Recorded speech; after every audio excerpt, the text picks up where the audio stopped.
Hello, everyone. Welcome to some cozy Saturday sprints.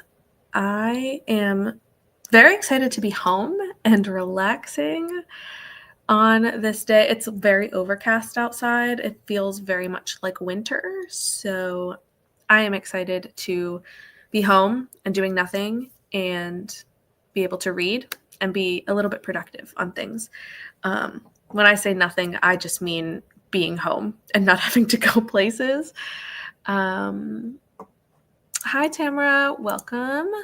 Let me know what you're reading or up to today. I want to read. I have some things I want to read through. I don't know what I'm going to do for the rest of the year. I'm trying to decide if I want to be trying to finish a book by the new year or if I want to just wait and start it in the new year. But I am going to be reading Delilah Green Doesn't Care. I am buddy reading this with Michelle.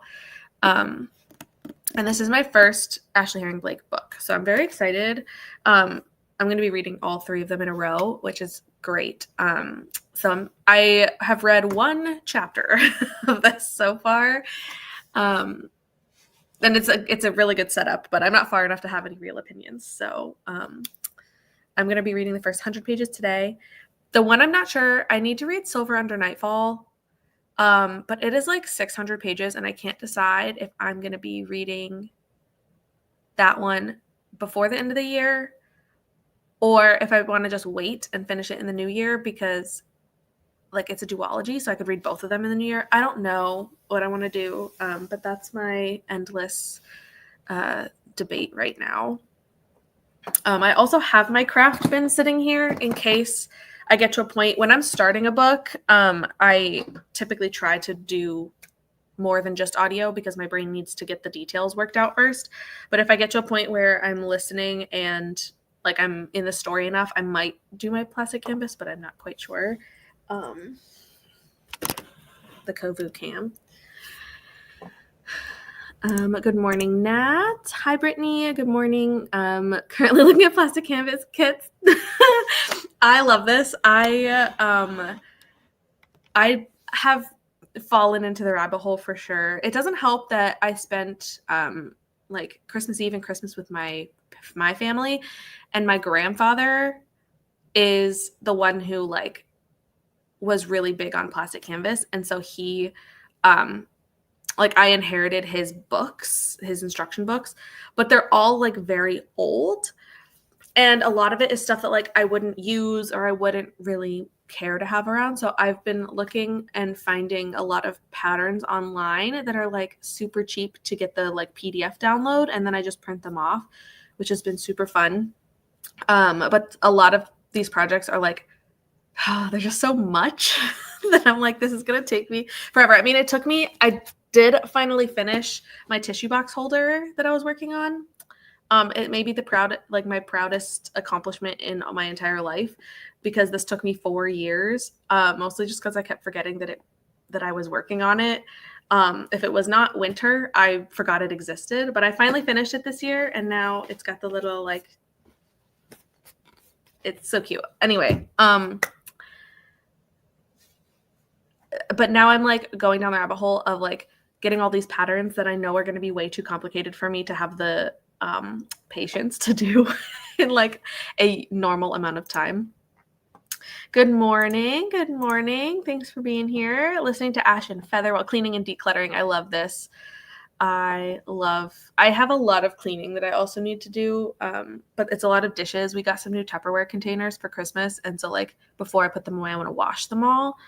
And I did use a dishwasher, but there's a lot of stuff that can't go in the dishwasher, or it can only go top rack, and the top rack is not big enough for everything that we had to put in. So I have a lot of dishes to still wash up, which I don't love.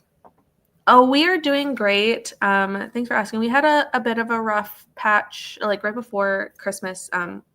We had a funeral that we had to go to, which was not a fun time. But we are doing much better now. The holiday, it's just a weird, like, grief in the holidays. It's just a tough time. The kitties are doing great. I have Kovu here with me. He is the one that loves to cuddle he'll like settle in. Kiara will be up and around. She'll probably visit me at some point. But she's laying in her bed on the ground right next to me. So, but yeah, we're doing great. The cats are probably sad because we were not here a lot the last week because we were in New Jersey, we were in Pennsylvania. Like, it's just a lot. Good morning. Cleaning house and getting ready for company. Listening to a book called A Proper Pursuit. Oh, 39%. Very nice. Hope you make some good progress. And also cleaning. It's not always the most fun time, but the feeling of like knowing that things are clean is great. I just hate the process of getting there. Reading The Girl from Shadow Springs about a girl who's trying to save her sister from a kidnapping. Ooh, very wintry. Perfect. I do love reading the winter books during the winter, obviously. But I need to get some more. I always have like a whole list of books that I'm like, oh, I should read these in the winter when it's snowing, and then I never read any of them. Or I get through one. At least I did read The Shining already, and that one is very wintry. I should probably eat breakfast. Good idea. I do have my coffee. I didn't have breakfast, but I have coffee, so that's something. It's a gingerbread Dunkin'. I found it at the store, and there was no chance that I wasn't walking out of the store with it. It was the last box, so I took it. And it is delicious. It's like one of my favorite coffee flavors, I think, for like making my own. I'm going to read a middle grade arc, Snow White and the Dragon. Ooh, I hope you like it. I'll be reading White Lilies, over the top dramatic romance. That's the best. I'm glad you're loving it. I read so much last night. I think I'm going to do some crafting, prepping a new journal. Very nice. I love this. I love this. The journal work is so much fun, and it feels like such an accomplishment when you like get everything done and tidied up. So I love that. It's done. I know. I cannot believe it took me so freaking long to finish. Thank you. Yeah, I have the like tissue box underneath it, but yeah, this took 4 years of inconsistent working. Last winter, I finished all 4 walls and the like archway, and I think like one part of the roof. So all I had to do this year was the other half of the roof, all the icicle trimming, and then the chimney. And I was like, why couldn't, like, what is wrong with my brain that did not let me just like do this during the like summer? I don't know. For some reason, this is a winter craft. I don't know. But finishing it felt like the best feeling in the whole world. And like I showed my family, and they were like, oh, that looks so cool. And I was like, don't ask for one, because I don't got another 8 years on my hands to make you each one. Like, this isn't happening. My grandma used to make this all the time. Thank you. Yeah, it's so much fun doing plastic canvas, but like I feel like I have to get a little creative with the things that I can make with it that aren't just, which like seasonal tissue box holders, they're cute. I'll do it.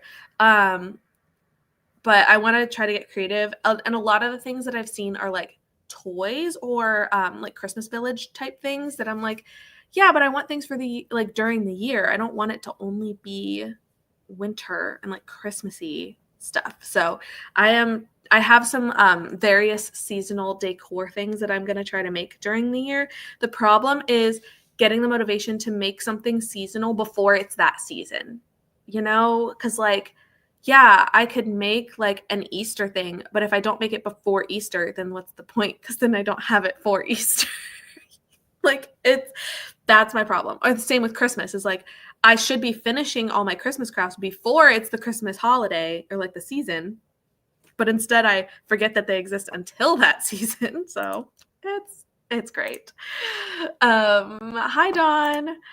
We have a lot of plastic canvas ornaments. Yes, the ornaments are super cute, and I have a couple that I want to make. I know there's some that are like, I forget what they're called, but basically like if you pinch the cheeks, the like it opens up and you can put like candy inside.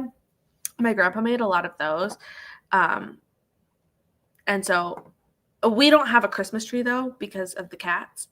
They would destroy that thing in 5 seconds. So we don't really put our ornaments out anywhere, but I love them. I think they're so cute. And those I feel like are a lot easier to make like different designs and make them look super cute.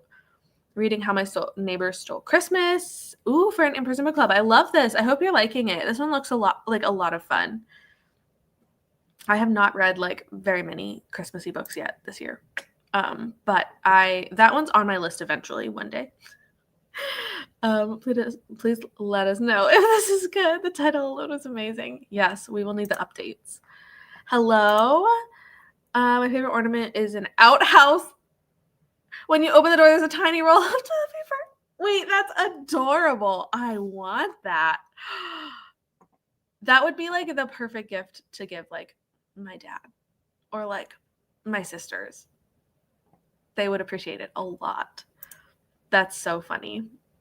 A princess swap story where Snow White and Aurora swap places. Oh. Wait, I love that. Okay, well, here I go. What's the name of the first one? Cinderella and the Beast by Kim Bussing. Okay. Oh, very cool. I made 3 little crochet pumpkins that sit on my mantle. I love that. Crocheting is the other thing, like I go back and forth. Obviously, yarn crafts, just like yarn crafts in general. But like I go through seasons with that too, where I'm like, let me make all of the little like stuffed animals and everything, and then I stop and I don't make them for months at a time. I do have an Easter one that is a chicken with eggs. It's like a chicken with a basket in the back, so it like, and then I made eggs that go in it. And I did make a winter. I crocheted a mug of hot chocolate last year with cookies, and that's really cute, and it sits on my bookshelf. But like I feel like it's all or nothing. Like I'm either making 16 crafts in like 2 weeks, or I forget that I know how to use yarn for 6 months. And that's usually where I'm at. It is adorable. I love it. Snow White and the Dragon comes out in March. Okay. Wow. Well, I might have to add those to my list because those sounds really good. Those sound really good. Hello, reading the Inheritance Games. Very fun. I hope you like it. Let's see. Hoping it comes to Libby. Yeah, I hope so too. I just got the Cult of the Lamb ebook. So I had it from NetGalley. It came out on the 17th. I say ebook, it's like an e-comic, but I had it from NetGalley and I didn't download it before they had archived, and now it's just sitting in my thing. But I just got the hold from Libby today, so I can actually read it. But it's a graphic novel about the game, The Cult of the Lamb, and I don't know anything about it. I never played the game. I don't have any clue what I'm getting into, but it's super short, so like it won't take me long. I might actually read that today, just so that I can finish it. My whole personality, or what's crochet? Yeah, literally. It's so funny. I feel like a lot of people get like that with various things, but oh, it's so bad. Like, because you have, especially with stuff where you have to buy supplies for it, and then like, yeah. Do you want the Cult of the Lamb comic? I have the PDF. Oh, yeah. I was mad at myself because I was like, oh, perfect. I'll be able to read this before it comes out because it's so short. And then I realized that it archived like a month before the release. I was like, what the heck? Now I can't get it because it would have had to be on my NetGalley app instead of my Kindle. But yeah, I did just get it. So I'm going to read it on my phone probably. But I am excited, even though like I'm excited because it means I'll get a NetGalley thing turned around. But I also don't do graphic novels that often, so I'm hoping that it goes well. I was excited for these spins, but my family just came over, so I'm just here to say hi. Oh, well, thanks for stopping in. I'll be going for like a couple hours probably. I never know how long I feel like going on these, but yeah, if you get a chance later, you can pop back in. But I hope you have fun with your family. With my decluttering this week, I'm finding out I went way overboard with buying hand-dyed yarn the last 2 years. I need to make it my personality again. Yes, that I took my bin. I had to do some repairs on one of my mom's. She has a big nativity set that my grandfather made for her before I was born, and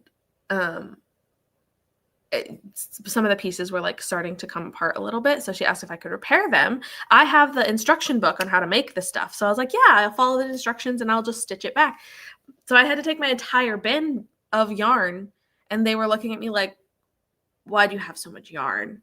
But I was like, well, you never know what colors you need, or you'll need like one of every color, and then different shades of things. And so, yeah, I shocked my family with how many colors of yarn I had.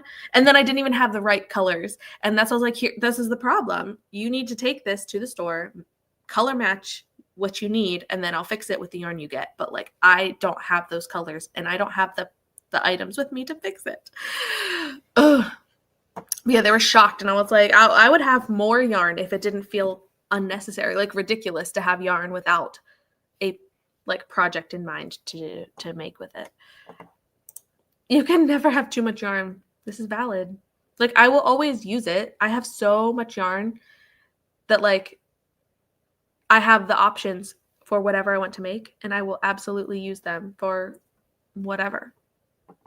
Because I have a lot of things that can take like not a lot of yarn, and then you can just use the small ones. All the yarn, exactly. Good morning. Just started laundry, listening to Bury Your Gaze and updating the sprint spreadsheet. Very nice. I just finished Bury Your Gaze last night at like 10 p.m. So I hope you're liking it. I was listening, and I had an e-book. I technically had an ARC, and I didn't get to it in time. Oops. But I hope you're liking it. I really liked it. I thought it was great. Hello, rainy days, perfect day for staying in and reading. Yes, I love this. It is a dreary, I think it is supposed to be raining throughout the day. I don't think it's raining right now, but it is supposed to be raining like all weekend basically. So I am very excited to be like tucked up with my cats and just enjoying staying home. Each year I'm becoming more of an old lady. Same here. I feel that. Yes, I did like it. I thought it was great. It was very different than what I was anticipating. And I wasn't even anticipating everything because I try not to have expectations for especially like Chuck Tingle books. Like I try not to have expectations because I truly have no idea what's going to happen. But yeah, it was very different from what I thought it was going to be. But I ended up really liking it. Yes. Gave it 5 stars. I finished it earlier this week. Nice. I know so many people who've given it 5 stars. I'm like, people loved it. I gave it 4 because I did really, really like it. But I don't know, like something was missing. I just can't put my finger on what it was. It was one of those feelings of like, I don't know why I didn't love this, but it was still really, really good. Enjoying it so far. It's fulfilling one of the horror bingo prompts, released in 24, and hard mode to complete before the end of 24, cutting it down to the wire. You can do it. I believe in you. There's still a couple of days. There are still a couple of days. I don't know if I loved it more than Camp Damascus, but I loved it in a different way. I think it would make a really cool limited series. I do agree with this. I think it would be a really cool limited series. And yeah, I don't know how I would compare. I gave them both 4 stars, so I'm not sure how I would compare the two. I don't know. I don't know if I have a favorite of the two. I feel like I do like them pretty equally for like a lot of the same reasons. The answer to world peace is granny hobbies. If everyone wanted to, there'd be no reason for hate or violence. This is so true. This is so true. We would all just be cozy and happy. You're so right. We could just listen to audiobooks or whatever, like, and craft all day. That would be the best. This is my first Chuck Tingle book. Yay! I love this. Camp Damascus was my first that I read earlier this year. And then yeah. Uh-huh. Yep. Yep, he does. His Instagram is so fun, um, 'cause he's posting a lot of these, um, and they're fun. I have not read any of them. I have not read any of them, but, yeah, the only 2 I've read are Camp Damascus and Bury Your Gaze, but I loved them both, honestly. I thought they were great. Okay, I think we are gonna jump into the first sprint. Um, I'm gonna do 45 minutes, I'm thinking. Um, so yeah, we'll go ahead and jump into the first sprint. So I will see you guys in 45 minutes. Happy reading.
Welcome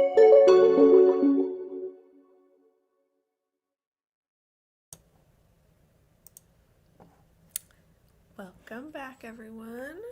Let me know how your sprint went. I had the camera on Kovu, so we had kitty cam for that, but the lighting's not the best in here, so hopefully you could see him okay. I made it, I read, I'm like 70 pages into Delilah Green, and are really enjoying it so far. So I don't have too much longer to go for our buddy read for today. I only have like 20 pages-ish left, or 30 pages left. But I'm really liking it. And then I don't know what I'm going to do after that. I might do either Cult of the Lamb quick, try to get that in, or I might start Silver Under Nightfall and try to make some progress. But I don't know. But let me know how you did or what you've been up to. Let's see. Go back here. The Chuck Tingle smuts are always an interesting time for the entertainment. What I'm reading The Orc and the Innkeeper by Cora Crane. Oh, I hope you're liking it. I read that and thought it was cute. Eventually I plan on reading the others in the series. Very cool. Hello, went down the rat hole to pre-order books through Amazon. Oh no, you were one of the ones that got locked. I don't understand. I don't understand how that happened or like what's going on. But like I feel terrible for every person who had to like had everything locked. Like I don't know, are they fixing it? Are they like I don't know how that works. I'm so sorry that happened to you. Hopefully things can get fixed pretty easily though. Hello, good morning. Good morning, Bree. Didn't read but made breakfast. Hey, breakfast is something. Ate breakfast and read a little. Very nice. Clearing out emails. That is a task. Oh, I hate cleaning out my emails. But also, like, I have that thing where it's like, oh, but like, what if I need to refer back to this email one day? Like, when have I ever referred back to that email? They can go. Like, literally everything can go. If it's not a receipt for a purchase, it's probably not necessary. I cleaned off and moved a desk from my bedroom into the living room and listened to a couple chapters. Very nice. I love the productivity. Didn't get much reading done. I cry a lot, and a lot of books make me cry, even though I can see it coming a mile away. This book is going to make me ugly cry. Oh no. I also can cry at like the most random times. Like things that I wouldn't expect to make me cry some days. But sometimes it's the best feeling too. Like getting a good cry from I don't know. Hopefully it goes well, and you can read a bit without crying too much. I finished working on my pre-order wish list. I finished my read of Beneath the Sugar Skies and restarted How My Neighbor Stole Christmas. Wow, you are killing it. So productive. I love this. Reading for like 10 minutes. I went downstairs to get chicken. Nice. I love it. Find times because it's 3 email accounts, 2 jobs and a personal. Oof. That's 3. 3 is a lot. Yeah. That's a lot of emails. Hi, Carly. Fun times. Yeah. I literally never delete emails. They just stay there forever forgotten. I do this too a lot. I mean, I delete them when they first come in if they're spam or like if they're from like a website that I just like Old Navy. Like if I'm not actively shopping, I don't need the emails. And yeah, I could change my preferences so that I'm not receiving those, but usually I'll just delete them when they come in and I don't need them. But if I don't delete it right away, it will stay there forever and clog up everything. The Carly's here. Woke up and did nothing. Yes. I didn't know which emoji to use to create frogs. That is a valid point. Just all of them. All of the emojis. I wish I could ignore emails, but I'd have a lot of mad parents and patients. Yeah. I definitely don't ignore work emails. I mean, I don't delete work emails nearly as often because you never know when those will become relevant again, but personal ones, I my personal emails are very like I'll just delete it. Wish you could ignore them too. Yeah. Um hard time getting through it, so video, so I decided to pick up the audio. Only chapter 4. Plenty of more progress to be made. Then we need to figure this out. A fly. Yeah. Carly, do you have a you know frogs? What emojis do we need to have for greeting a frog? I'm thinking of that, or some kind of greenery. What's the best emoji to greet a frog? The log? Like the don't like frog on a log? Oh no. Perhaps any insects.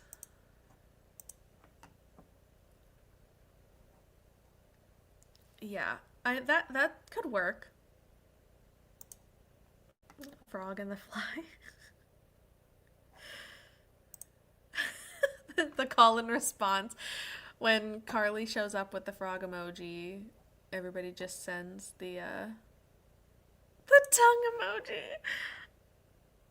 Oh my gosh, I like the tongue. I find frogs under logs sometimes, but also I find them anywhere. That's because you have a connection to them. It makes sense. I hate keeping up with email. I have 2 work emails, 1 personal, and a bookish one, just in case I ever start book 2. Yeah, it's hard to manage so many, and it just gets overwhelming. And it's one of those things where like once you get behind on like keeping up with different like once you get behind on deleting things, like it just you can never catch back up, especially if you have more than one.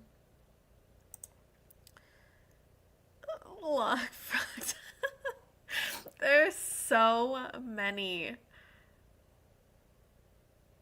I'm telling a story. The frog on the log who uses the tongue to get the fly. Is that the story? I love it. The frog story. Trying to decide if I want to go get caffeine somewhere. I mean, I would support the idea of the caffeine.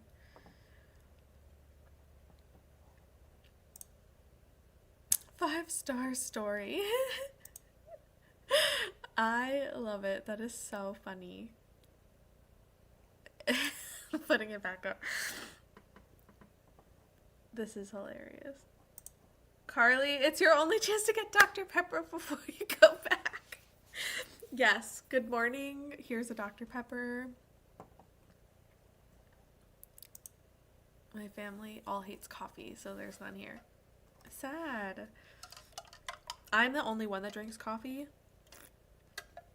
So I have a lot of it and I drink it like I don't have a coffee every single day. It's more like when I feel like making it or having it. But I have a lot of coffee because I really like different coffee flavors. So I have a ton of K-cups. And I go through them super slowly because it's just me. And I don't even have them every day. But when I work from home, I am trying to have them more often because I need to actually get through them. Don't need words to read it for all of my talkers. There's too many words on a page. So true. The best kinds of stories. I've had plenty of Dr. Pepper. You're like stocking up. But like you can't travel with it, can you? Like you can't take any back with you, which is sad. I should send you some Dr. Pepper. So true. The best kinds of stories.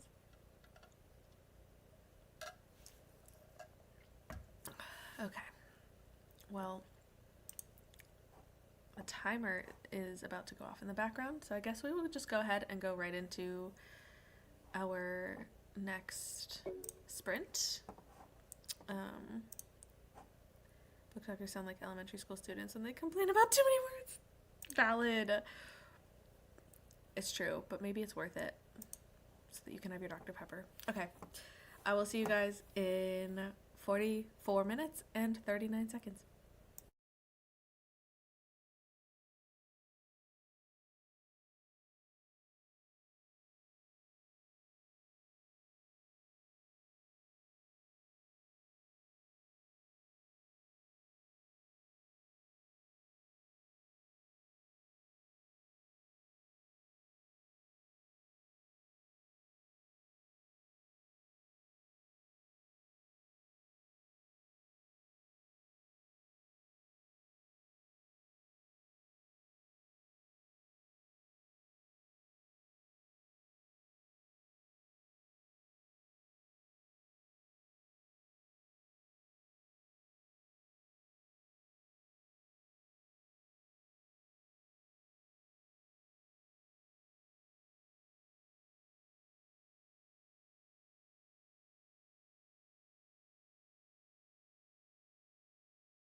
I finished my buddy read portion for today, which is about 100 pages, I think 98 pages or something, in Delilah Green Doesn't Care.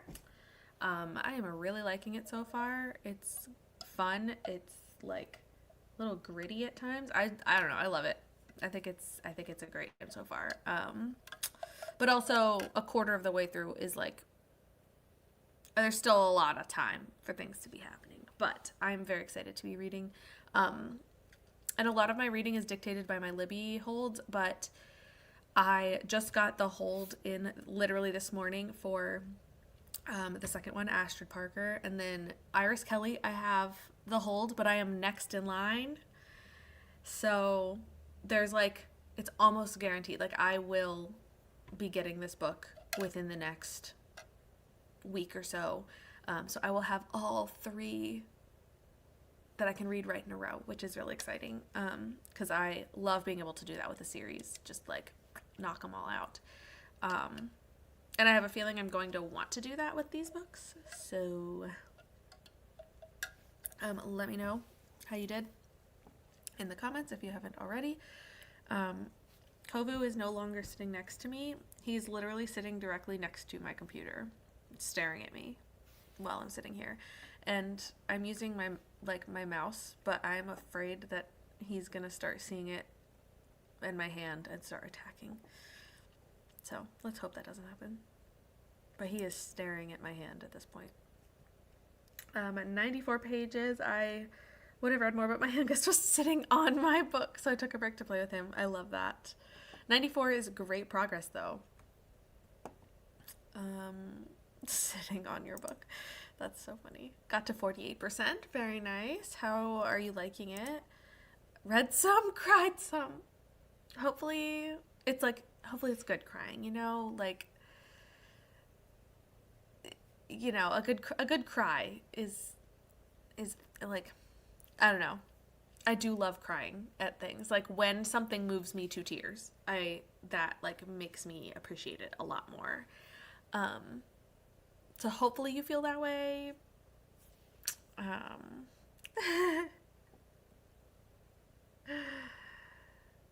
I think it was crying over the book. Yeah.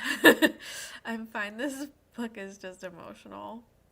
Yeah. Like, that to me is like the sign of a really good book, like when it can draw out those emotions. So like, as much as sometimes you don't want to be in a crying mood, that's also like some of the best times for me. No reading, didn't sleep well last night, and I want to take a nap. It's too early. In my opinion, it is never too early for a nap. I'm just saying. But I do understand like wanting to do things or like get stuff done before you give in to the temptation. So is there anything that you can do to like keep your mind busy until you're like ready mentally to take a nap?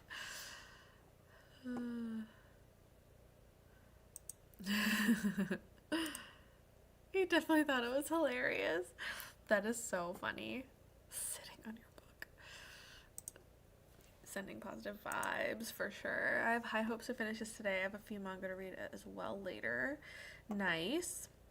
I believe in you. You can totally finish it today. You can totally do it. As long as no one's sitting on your book.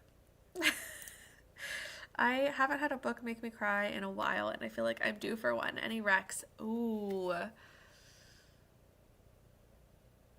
I'm trying to think of the last time I cried at a book. Because I feel like it's been a while for me too. I'm a lot of times reading books that don't, like, the books I'm reading are not ones that would make me cry unless something was written especially well. I can't think of anything right now. But I'm going to keep this in the back of my mind so I can brainstorm. I really don't even know the last time I cried at a book. I cry at movies and I cry at songs all the time. All the time. But like, books, I don't know the last time I cried. 48% now. Very nice. Never too early for a nap. I love a good morning nap. Then there's the afternoon nap, and then there's sometimes a little resting in the eyes after dinner. So true. The worst thing is when it's like close enough to like bedtime, a normal bedtime that you're like, I am not ready to go to bed yet, but I'm so tired that I can't do anything. I want to take a nap, but like I can't nap like an hour before or like 2 hours before I'd be going to bed. Like that's the worst timing ever. I could get up and take a nap 2 hours later, but to take a nap and then go to bed 2 hours later feels like no. Because there's also if you don't nap well and then you spend like the first half hour after you wake up from a nap getting your brain back to like working order, and then it's like the nap is even longer. It's just a whole thing. But I do love the morning and afternoon naps. My only plan was to read, which isn't helping with not wanting to take a nap. Valid. Unless you need to like plan some reading. Do you have like, you want to, I don't know, do you have TBR? Like you can like do something else book related? I don't know. Maybe. Most things make me cry even if I'm not enjoying it that much. What genre do you mostly read? I'll try and think of something. Yeah, definitely like genre can also help because I don't yeah, I can't even think of like what. I don't know. When was the last time I cried? I mean, I cry. Yeah, I don't know. Books? I don't know. I cried watching Wicked every single time I've seen it so far, but like that's not surprising. And I cry every time Revolting Children from Matilda the Musical comes on my music shuffle. Every time without fail. Like there's just a chord in there that hits me and I cry. It doesn't matter what I'm doing, where I'm going, if I'm driving, anything. That song. Washing the dishes. I cried washing the dishes because that song came on while I was doing it and I lost it. But yeah, I cry. I will cry to movies. I will cry to songs. And I will cry to books, but I think it's harder to get me to that point because it's also easier to just like stop reading or like books that it stretches out a little bit more if I'm not like marathon reading. I don't know. My kids want my attention when I'm doing things, but when I'm free, they want nothing to do with me. Yeah, that is so funny. Yeah, as soon as you take your attention off of them, that's when they want your attention back. Mhm. A nap sounds really good. Yeah. Wicked is so good. It's so good. I've seen it 3 times and I debated going today to see it a fourth time in the sing along version, but I would have to drive. Like, my local theater is not doing the sing along. I would have to drive about 30 minutes to get to the next theater that would do it. And I would do it because I would also go to Barnes and Noble afterwards. Because if I'm going that way, it's like they're not super close, but close enough that I could validate going since I have to drive 30 minutes to get to either one anyway. So, yeah, I want to see it again, but also knowing that it's going to streaming soon, I can wait and I can sing along in my house. And I will sing along in my house loudly. And so will Matt because Matt loves it too.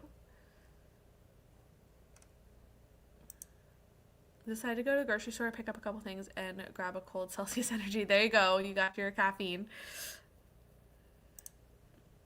Yes, what usually would make you cry? So we can give some recs. Wicked is so good. It is so good.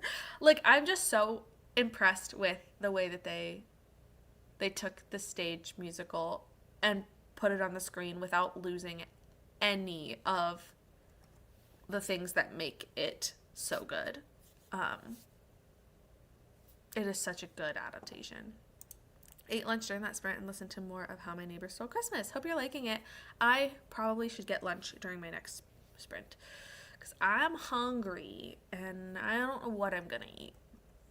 But I gotta get something. Hi Andrea. I did not cry at Wicked, but I did tear up a little at the sad dance scene. Yes, that is one of the times that I've cried. The first time I went, I cried 3 times, 2 times, 3 times. But I think I was so focused that like my brain was exploding with everything. The second time I saw it, I cried 4 times. And then the third time I saw it, I cried 5 times. This the same four as the time before, but add one. I cried in the first at the end of the first song. I had made it less than 10 minutes into the movie, and I was already crying. It was a great time, and I can't explain why sometimes why some of those even bring me to tears. They just do. It's so good. Maybe I need caffeine. Yes. All the caffeine, all this family time is killing me. I'm ready to be introvert again. Yup. Yep, yep, yep. I am. I told Matt the other day, I was like, so do we have plans for New Year's? And he's like, well, yeah, like my college friends like invited us to their party. And he's like, why? Something else happening? I'm like, I just didn't want to leave the house. Like, I'm so sorry. Like, I just do not want to go anywhere. I want to be introverted. I want to stay home. Christmas was a lot of people, a lot of seeing people. And I just don't want to go anywhere on New Year's. So I'm hoping that we might stay home and I could do sprints or something. I just like don't want to leave the house ever again. Found or family or found family stories. No preferences on genres. A good found family. Okay. I'll have to think about that. You and I are not twinning with crying during Wicked. I've never cried so much in my life.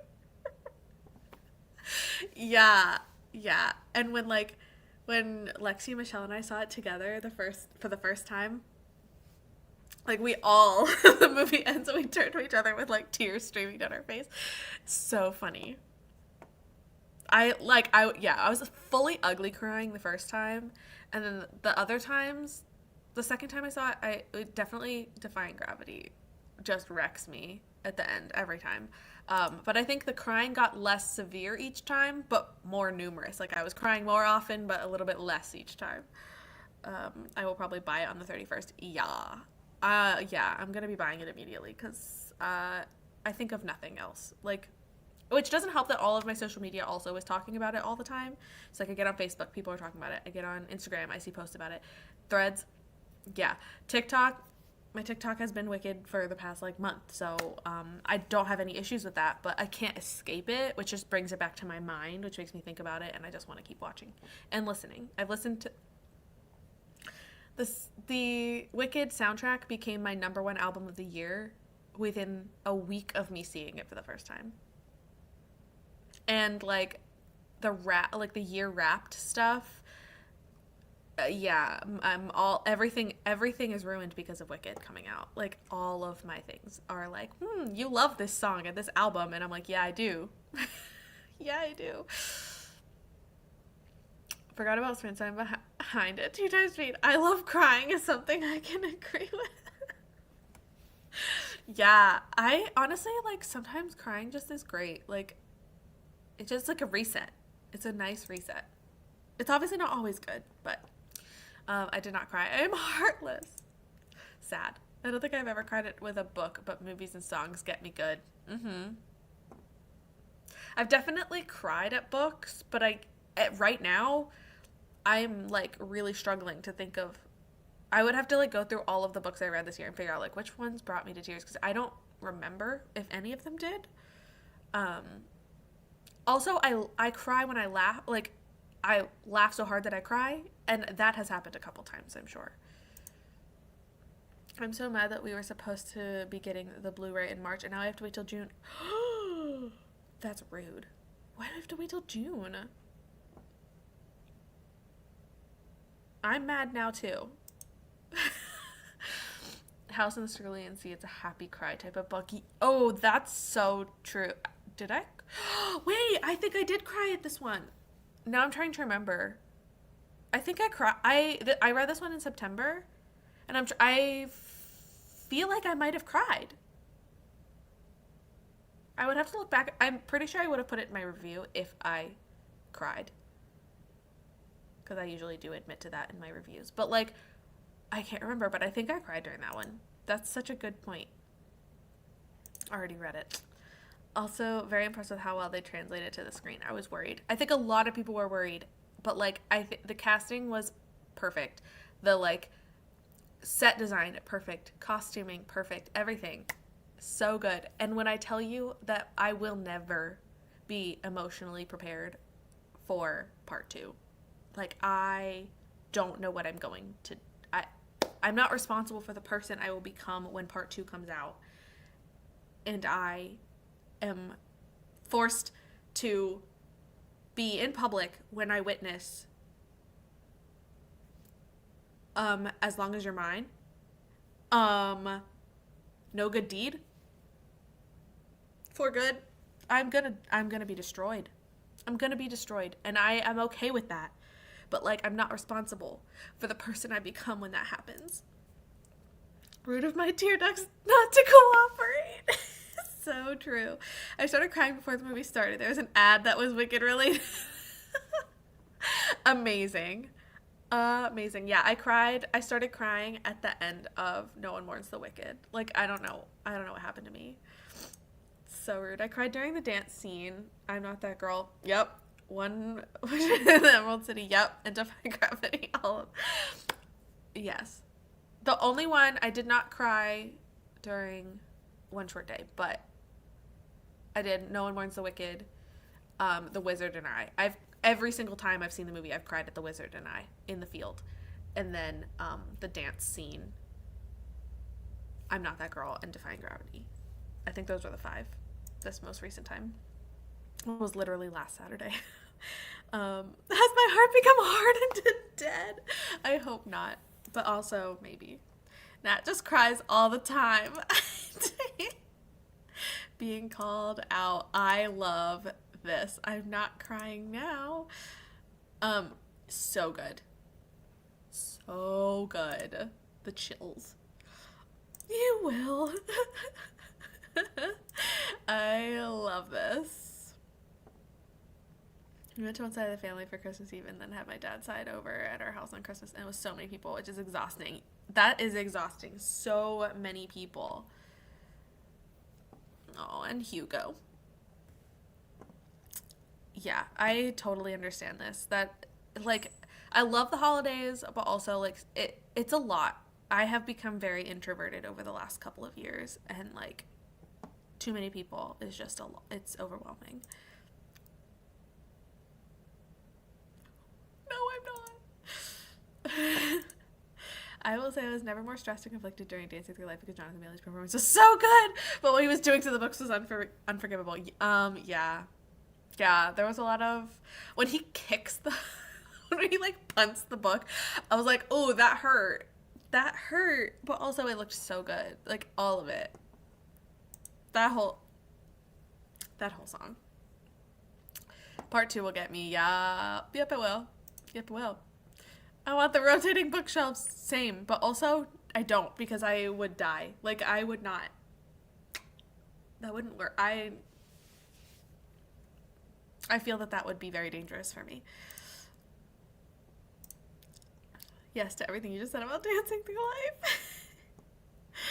Life. I cry when I argue. It's annoying when I'm trying to get my point across. No, me too. Conflict. Me and conflict don't work well. I get very emotional trying to, like verbal fighting, like verbal disagreements. I get very overwhelmed easily. I was coveting those giant rotating shelves. Yeah, I love them, but I know that for me, like, I don't know, I would learn to not let them be dangerous, but I don't think I would do well with them at first. I don't think I cried with Cerulean. Rude. It's okay.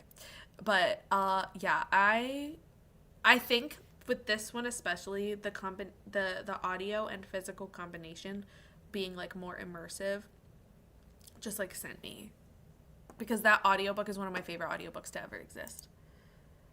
I got a notification from Amazon about the release date update. I also yeeted my phone across the room. I would too. That's so annoying. So rude.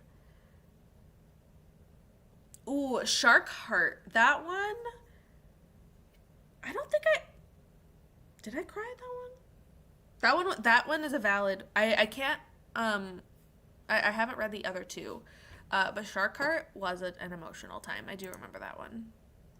I've liked Ariana's music before, but I was very impressed with how well she embodied the part. Truly, I think her regular music is good, but honestly, like she thrives in this like musical theater realm.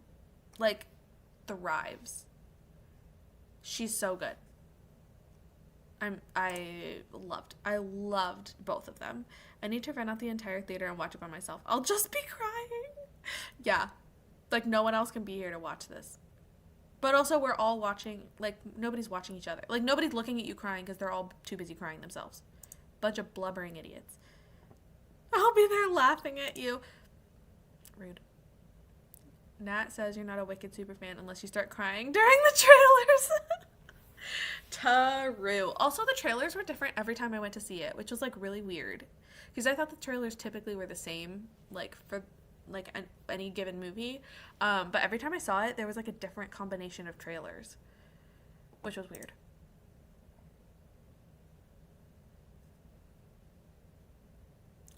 I'm gonna lose my mind. Yeah, I'm just prepared to spend the entire, however long the movie's gonna be. I'm assuming probably 2.5 hours at least. I'm prepared to spend the entire 2.5 hours sobbing like a child. Um, the last time I cried the entire way through something was Stranger Things season 4, part 2. I cried for 4 hours straight.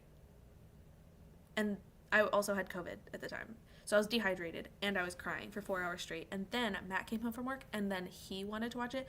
So I watched it again and I cried for 4 more hours. Yeah. Um, I am prepared. Like I can do it. I can marathon cry and I will. Like I know how to prepare myself for it now. I still haven't seen Wicked. I might have to because my mom wants to, but doesn't want to go alone. I will come see it with you. I will come see it with your mom. I'll see it with everybody. I love this movie. Go with your mom, Carly. You can cry together. Do it. Do it. I also had two off-leash dogs over at Christmas, including a 5-month-old black lab. Hugo was not a big fan of that. No, that oof. A 5-month-old black lab. That's like not a lot of training. So like that's a lot to deal with. I'm not ready for part 2, and yet I want it now. I'm already preparing myself for For Good as long as you're mine. Ariana's I'm Not That Girl. Uh-huh. Uh-huh. Yep. Yep. Yep. I'm gonna lose it. Lose it. I had to tell myself they were fake prop books. Like, watching the interviews, too, like, and how in every interview, every time any part of the scene is brought up, Ariana is like, I'm gonna talk about it every single time, about how it was, like, really Jonathan Bailey doing it, and I'm like, I would also brag if I knew those things, if I was there to see it, to witness it. Apparently, even the director commented in an interview he cried or was on the verge of tears when she was singing her rendition of I'm Not That Girl. Not to mention, they said they've added songs. Great. I can't wait for my tear ducts to be overworked, overused. I love it. I don't cry when I read books. It's just visual media and music that makes me cry. Yeah, this is most common. But a good book can bring it in too. We just ignored you. Interesting. I think I've cried more recently at books. Ooh, Andrea's pulling a twist here. I haven't been watching much TV or movies. Well, that would do it. That would do it. I was sobbing on the flight over here from Australia because I decided to watch Interstellar for the first time and didn't realize it was so sad. All I knew going into it was space. Look, I watched Interstellar for the first time my freshman year of college. And we had a movie night during finals week, the night before one of my biggest final exams. and we decided to watch Interstellar. And when I tell you, I laid on the floor for an extra hour and a half after the movie ended, which the movie is already almost 3 hours long, or over 3 hours long. I laid on the floor for an extra hour and a half in an existential crisis, like fetal position, like my brain could not comprehend what I just finished watching. Like it was so good and so intense. And I literally, like, it was finals week, so my brain was already overworked. I was already an emotional wreck. And it was like the end of my freshman year of college. And I laid on the floor in my friend's dorm room, like crying, fetal position, existential crisis. That movie wrecked me, but like in a different way. That like it wasn't necessarily like an emotional, like crying breakdown. It was like a mental breakdown. What about when they do a combo showing of part one and two together? Yeah, that's gonna happen. That's gonna happen, and I will have to see how I come out of that. I'm not quite sure. I'm not sure what to predict. Listen to the song, you'll know it. I don't want to say in case someone here wants to keep themselves spoiler free. What was this about? John Chu?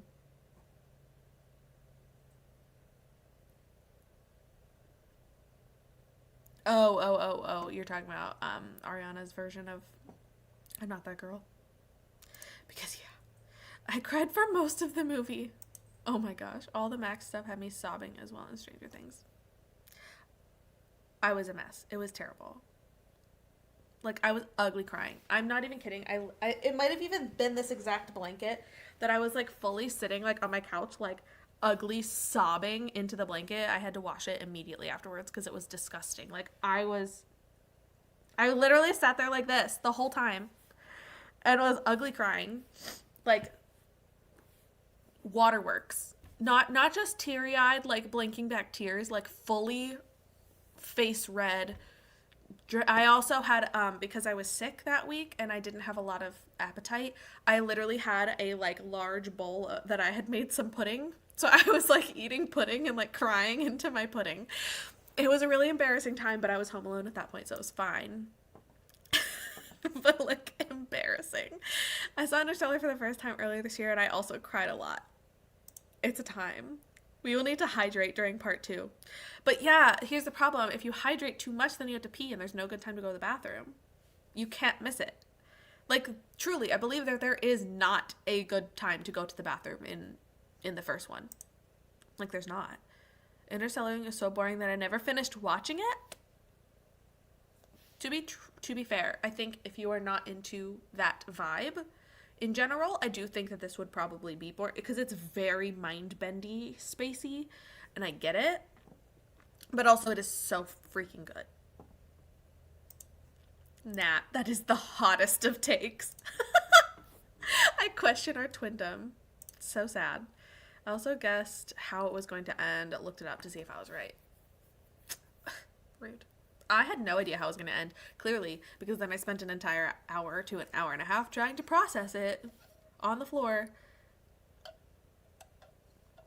We made a mega bed by dragging a bunch of mattresses onto the floor, so we were all just like laying there. But I did not get up. Everybody else did. They were like, "Okay, gonna go sleep before finals," and I was like, "What is sleep when I can't stop thinking about this movie?" Dang.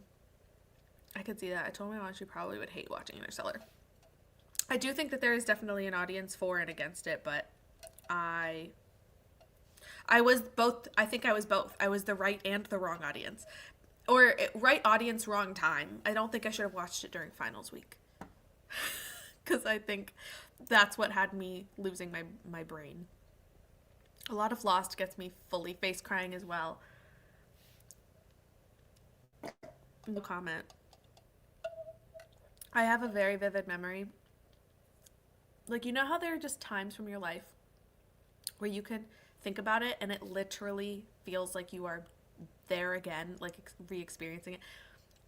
Season 6, this one episode, one of the last couple episodes. And I remember I was watching the episode of Lost on my couch at my house, And the way that the couch was like, if this it was long ways, like my parents were sitting in chairs that were like facing me, but I had my back to them with the laptop on my lap, and I'm sitting there silently, like completely silently sobbing, headphones in, tears streaming down my face watching this episode of Lost. And honestly, I thought that I was silent. I probably wasn't. My parents probably knew I was crying and they didn't say anything to me, which is both concerning and also I'm glad. But I was like silently like sobbing. The episode ends. My sister had already watched the show, so this was when I was in like, I don't know, some point in high school. I don't know what year it would have been. But I closed the computer, put it down, and then I walked the long way around our house so that I would never have to turn my back to face my parents. I walked the long way around my house to go upstairs, to go talk to my sister, and I just stood in her doorway with like the tears streaming down my face, and she knew immediately where I was in the show. Like she knew. So yeah, I also fully cried. Not crying into the pudding. No, like actually it was terrible. It was I don't know. I was really vibing with the pudding that week. It was like the one thing I could like stomach with my like no appetite. And this was like 2.5 years ago. But yeah. Fully sobbing into the pudding. I had to put the pudding down so that I could sob into the blanket instead. Like it was a whole thing. Have we decided when we're starting Lost? Hopefully soon. I feel like the new year and the first week of the new year can sometimes be kind of chaotic, so I might wait a week or two to start, but hopefully very soon. And I want to revisit the poll to see what day we're gonna do it on, because I think there were 2 days that had the most people, but it was different people on those 2 days, so I had to figure out what to do, or maybe like we'll alternate, because I don't want people to not be able to join, but I'm not quite sure what it's going to look like yet. But hopefully within the next couple of weeks we'll get it down, because I think about it all the time. I took my pee break when Alpha was having some lessons between songs, so hopefully I didn't miss too much. Oh yeah, that's pretty good. That's a decent time.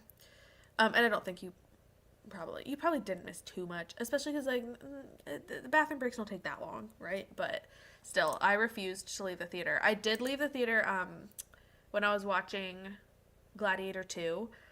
It was like halfway, and I was like, oh, I am not going to make it through the rest of this movie. So I went to the bathroom, and I came back, and Matt was like, you went at the perfect time, because I don't think anything like we've accomplished nothing in the last like 3 minutes of the movie.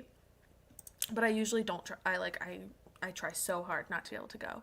I love mind-bendy things. It was just very slow paced. I probably stopped watching at the part when it was about to get exciting. Probably. It's been a very long time since I watched it, so I'm probably due for a rewatch of this too. But am I ready to put myself through it again? I don't know. That was a bad life choice. Did you pass the final? I did pass the final. I did perfectly fine on everything. And that was, I mean, at that point, like I either knew my stuff or I didn't. Cramming at that point was probably not going to be helpful for me anyway. But yeah, I did perfectly fine, but I was exhausted. I cannot believe I did that to myself. But also it was great. Like those are the college experiences that I had. I wasn't out partying because I went to a school that didn't have that. But we were just watching mind-bending movies at midnight.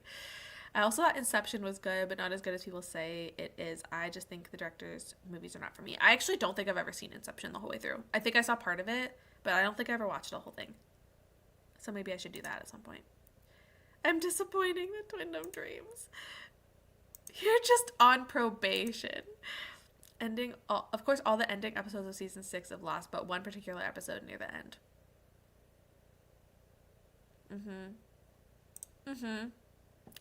Probably.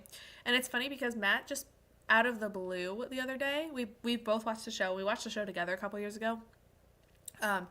And out of the blue, he just looks at me and he says, I don't know why, but I'm thinking about this. And he was thinking about the scene.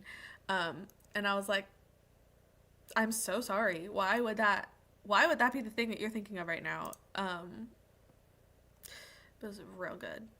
I enjoyed Inception, but have never felt compelled to rewatch it, so I never got into it as much as most people did. Inception is my all-time favorite movie. Is it really?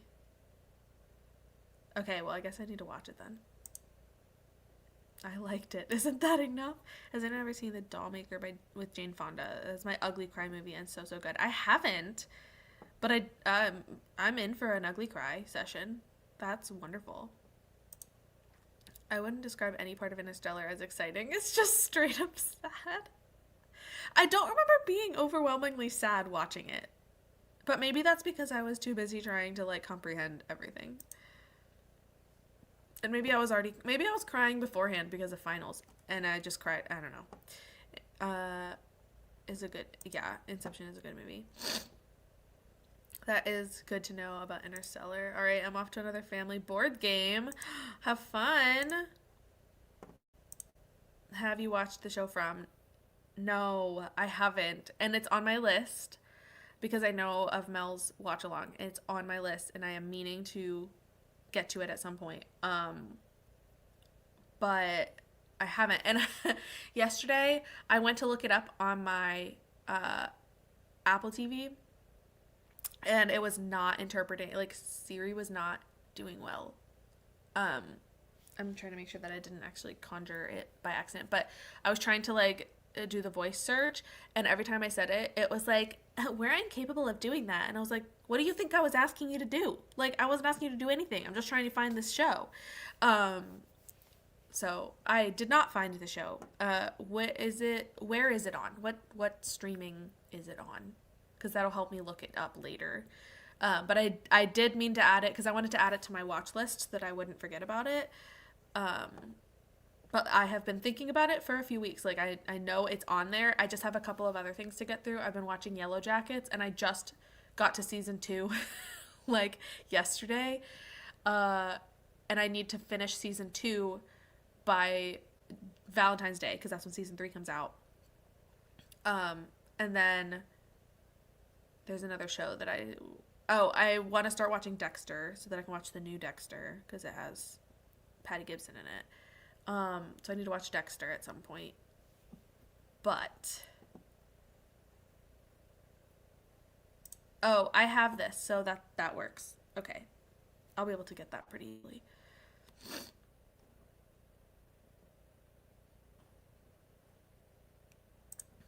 It's from 1984. Highly recommend, but be prepared. Perfect. I will prepare myself. I'll have my tissue box ready. I'm glad it's on your list. Otherwise, glare. Yes, I've been meaning to. I am in the middle of so many things that I know I need to like catch up on some of them and like be done so that I can start something new.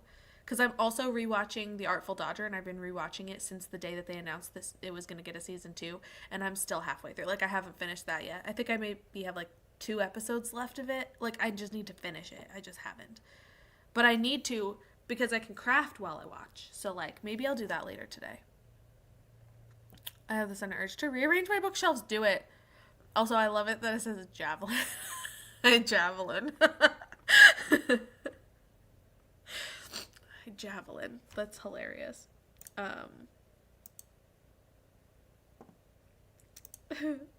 Do it.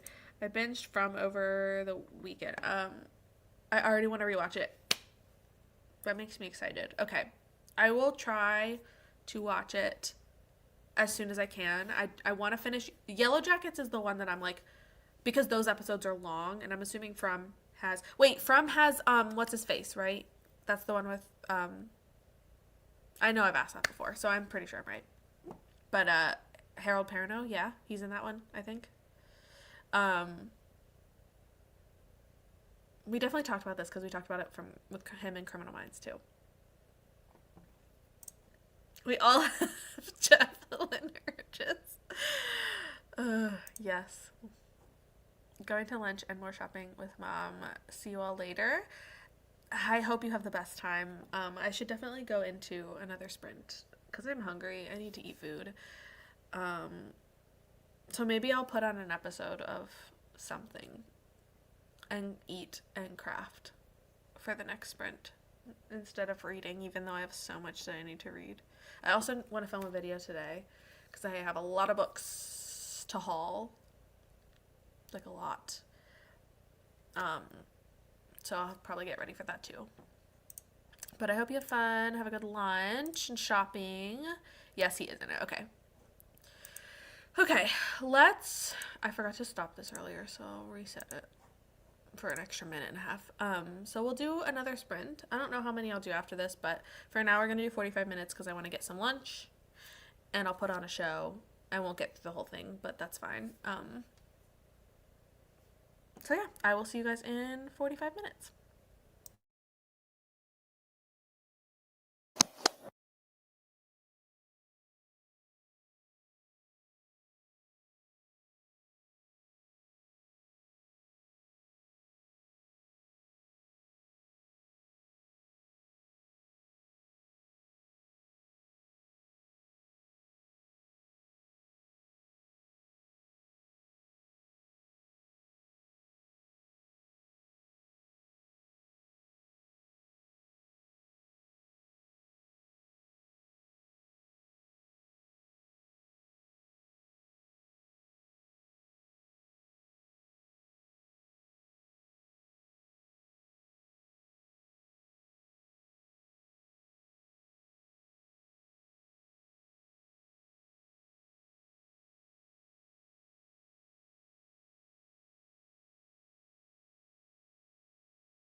Hello,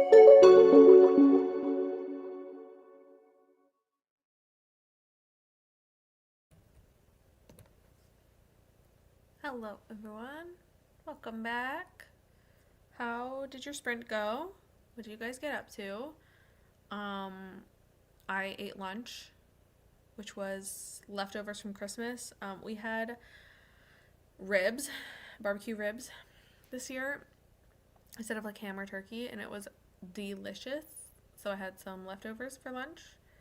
And then I was watching Yellow Jackets. I only got halfway through the episode because these episodes are so freaking long. But I also was working on my plastic canvas project, which is letters for, it's going to be my nephew's gift for next year, birthday or Christmas, I'm not sure yet, but I'm doing the alphabet. So I don't know where the A is, it's in there somewhere. I'm on letter E, but it's been a challenge because Kovu is sitting right next to my computer, and he's been watching me every time I move my thing, and he's been trying to eat the yarn the whole time, which has been really frustrating. But finally cleared out my personal email. Yes, progress. Love it. I didn't read. I also didn't nap. I was snooping booktubers, Goodreads, to see what their favorites of the year could be. I have no idea what mine's going to be. I mean, like, obviously I know some, but, like, I do not know how I'm supposed to narrow it down. I'm going through books. Very fun.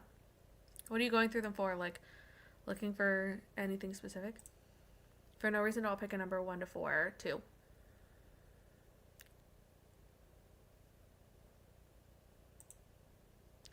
I was just going to ask if you knew yours.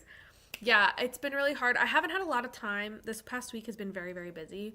So I haven't had a lot of time to, like, sit down and start working through a lot of my, like, end of year stuff.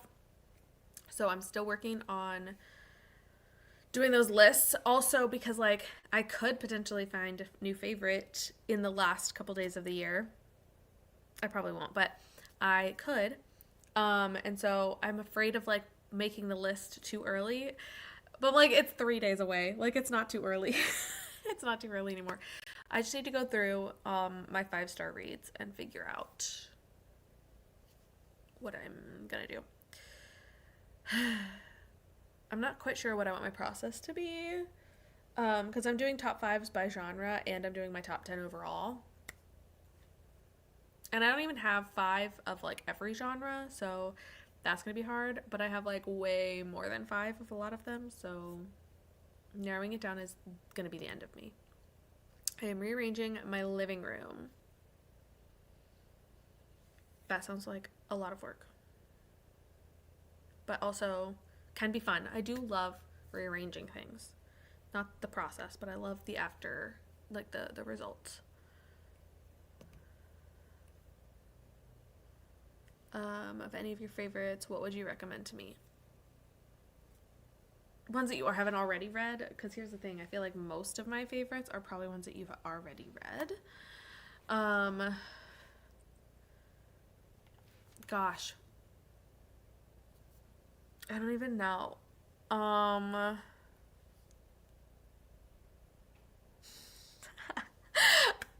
Putting I've suddenly forgotten every book I've ever read this year. I do have. Ow, Kovu, why? Kovu is not my friend right now. He's trying to eat my hand. Favorites equals 5-star reads. Yeah, I try to actually, like, rank them based on, like, which ones are 5 stars. It's just hard. If you don't know, it's all good. No, it's okay. I need to start thinking about these things. I genuinely feel like a lot of them are ones that you've already read. But also Kovu is, yeah, I was trying to use like the trackpad on my computer, and he thought that I wanted him to eat my hand. So, um, that's super fun. Um, I'm just gonna look at my like because I also did a tracker for this year, and I'm doing an extra too of like my favorite books every month. Um,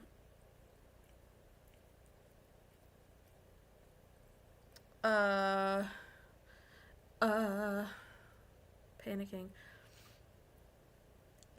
It is no surprise to anybody probably, but I'm still like, especially when it comes to top 10, I'm gonna have a real hard time deciding between like Butcher and Blackbird, Two Twisted Crowns slash One Dark Window, um, Say You'll Remember Me, Abby Jimenez. It's not even out yet. I had the Arc. Oh my god, it might be my favorite book of all time. I cry. I think I did cry in that book. Actually, back to our earlier conversation, I think I cried during Say You'll Remember Me. Was it that one? Or was there another one that I cried at? I'm pretty sure I cried in that book.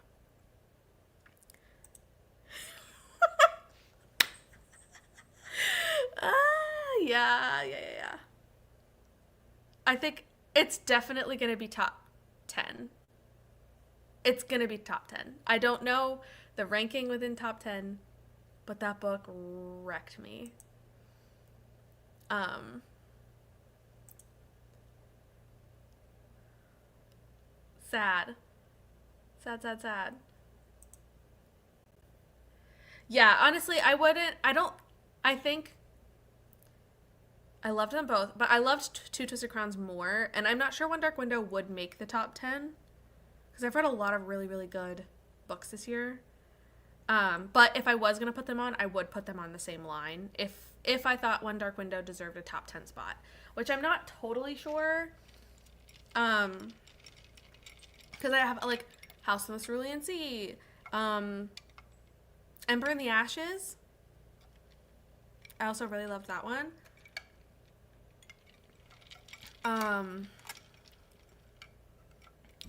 I read all the ACOTAR books this year, but I don't know if any of them are going to make my top 10. I don't know, I have to evaluate. I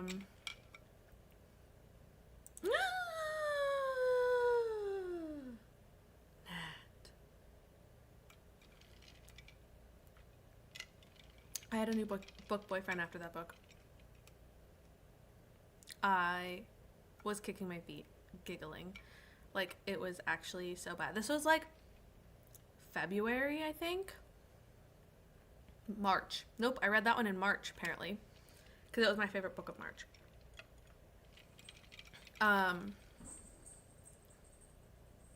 Yeah. Literal giggling while reading that book. I don't know what came over me. Because I don't do that often. There's very few books that, like, well, I think it's getting more and more common for me to, like, have actual reactions to things. But normally I'm sitting there like, you know, and you, like, just blow a little air through your nose with, like, a little laugh. That's what I do most of the time. But that book had me, like, silly goofy. So definitely read that. Also, yeah, Carly, we need to know a game that you lost. My family played Monopoly. It was our town. Our hometown created their own version of Monopoly. I think a lot of places have done that over the last couple of years, with like all the places around the border, like landmarks in town. And so we were playing that version. It was the first time I'd played it, so it was the first time I got to see like where all the destinations were. There were 5 of us playing, and the 6th was the banker, and we went for 5 hours. Like, yeah, we played Monopoly for 5 hours. It was annoying, but also really fun. Like, it was probably the most fun I've had playing Monopoly ever, and the least like war inspiring. Um, but oh, my thing went off in the background. Yeah, 5 hours. We ended at midnight. It was exhausting.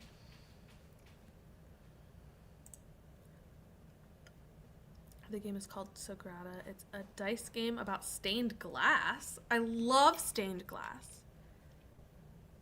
I want to play. Also, I got Mysterium for Christmas, which is like such a fun game. And I forced my family to play it. And it's like a slow game when it's the first time you're playing with people. But it is so much fun.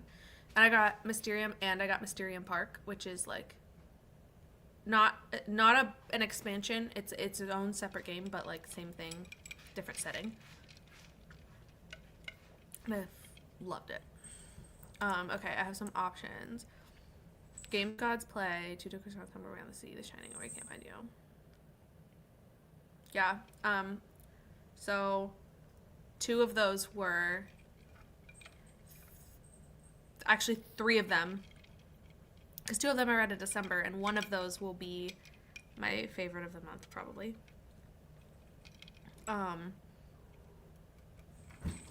So that means 3 of those 5 that you just listed will be or will be my favorite book that I read in that month. Games God's Play was unexpectedly really good. Oh my goodness, the cats are acting up. But I don't know, I feel like I liked it more than some people did. But I still had a really great time with it. 2 Distant Crowns, no notes. Beautiful. Somewhere Beyond the Sea. I don't think I cried in it, but it was like so good. It was such a good sequel. So I definitely loved that one a lot. The Shining. I did really like The Shining. Here's my problem. I can't decide if I liked The Shining more than 11/22/63. I genuinely am going back and forth. I gave them both 5 stars. And I can't decide. Because they're such a different tone that I'm struggling to like pin them against each other. Where He Can't Find You was so good. I read it so fast. But also that was during 72 hours, and I was literally just consuming books like it was my hydration for the day. And like, yeah. But that one was really good. My mom's actually reading Where He Can't Find You right now, and she doesn't like it as much. She's been reading all of my Darcy Coates books, but she said this one is her least favorite so far. Should we play Monopoly in the for New Year's? Yeah, you should. I'm answering for you. I collect Monopoly. I have like 15 versions. I think we have 2.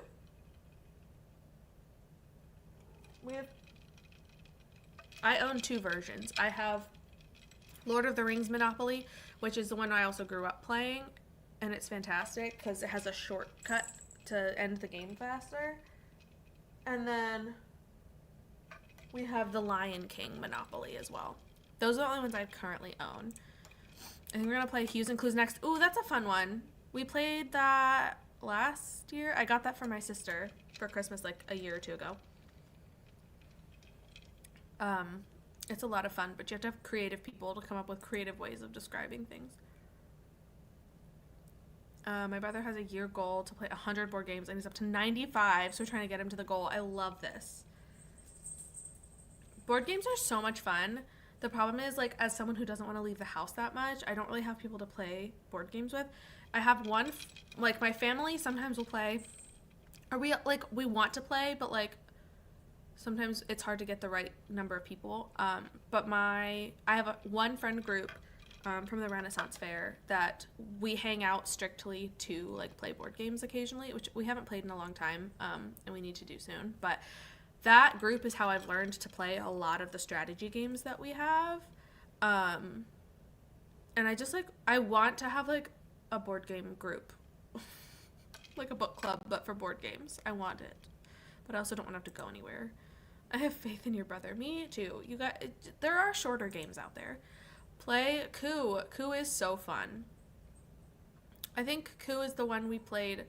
One of my friends that has a bajillion board games came to our Super Bowl party last year, and I think he brought Coup, and he got the whole group, like a bunch of people that are like math work friends that I didn't know. Really, like he got everybody into the game, and it was so fun. Glad to hear about the 5-Star Kings. Yeah, I am enjoying King. Man, it's the one that didn't work.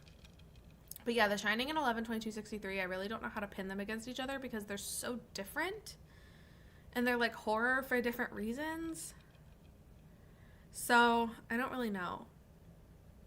And like, I knew more about The Shining going into it. So like, does that help or hurt? And I haven't finished the show to compare 11/22/63, so I don't have the adaptation comparison for both done yet. He literally traveled down here with 10 board. That's amazing. I got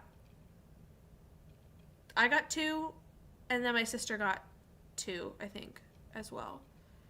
So but my parents have a bunch of games. But my parents' games are more like family games, not necessarily like strategy games, like the intense brain power ones. But I love that. Do they have to be 100 different games, or can he play the same one a few times? I hope he's able to complete the goal. Yeah, I also hope so. But that's a good question. I would assume it's probably 100 different board games. But they're going to just be going through them. Dominion is a great game. Oh, I haven't played that, I don't think. My favorite Monopoly I have is an Indiana Jones. It comes in a wooden crate that slides open. That's so cool. I love that. Our Lion King one, there's a button on the top that'll play the Circle of Life from the outside of the box. It's really annoying when I accidentally bump it if I'm getting another game off the shelf. It's quality. I love when games are designed that way, the clever packaging and design. We played Dominion already this week. Hilarious. Pig Pile is also a fun game, but hard to get. I've never heard of this, but it sounds intriguing. I love playing board games, but need someone to teach me most of the time, the strategy ones and such. That's the hard thing is you have to have somebody who already. You either have to have loads of time on your hands to learn a game, or you need to have somebody who's already played it and knows how to explain the game. Because with Mysterium, I've played it before multiple times, but I've never been the ghost, the host of the game. And that is a very, very difficult role to step into for the first time. And especially when I was trying to then explain it to my family at the same, it was a lot. It was a lot.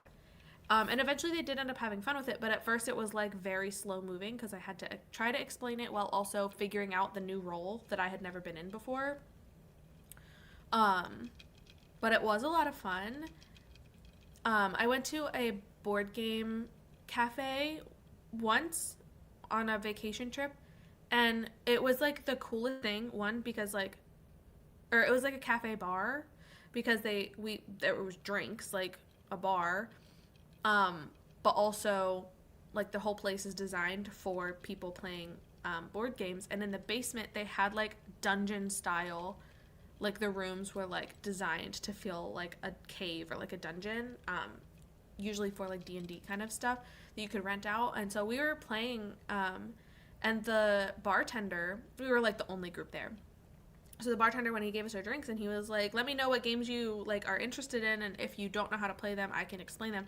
This man came over and saved us an hour of time because he sat there and he just explained the game so that we could play it right away. And I was that was so helpful. We played 2 or 3 games in the amount of time that would normally we would only have been playing one because we would have had to learn the rules. So it's so helpful to have somebody there who actually knows what they're doing. To be fair, you're starting off with some of the most liked kings. Yeah, that's part of the point. we're starting on the more popular ones, and then we're moving through, and eventually we'll get to the ones that like less people have read, which is fine. Also, I did just buy some books from Book Outlet yesterday. I think it was yesterday or Thursday. I think it was Thursday. And I ordered like 6 King books because they were all like $5. I was like, I'll take that. Also, they had given me a birthday discount from November, so I took it. I don't have the patience to learn some of them and don't like playing by exact rules. It drives me nuts. You don't like playing by the rules? That's funny. There's sometimes just so many rules. It's hard to like follow and it's hard to really like keep up with things. And there's like so many things that as you play, you're like, oh, I wonder if, and then you look it up and you're like, yeah, that is a rule. Imagine that. He really likes high difficulty strategy games, but my mom is just not built for board games, so we've mostly done easier ones with her. That's how my parents are.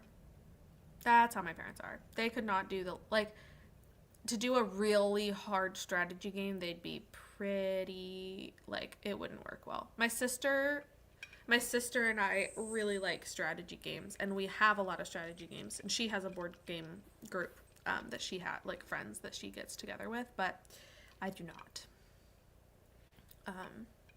But yeah, we typically are playing the like family style games, like a Monopoly or, well, we don't play Monopoly that much. That's why it was kind of weird, but more of like your casual, quick, like 30 to 45-minute games.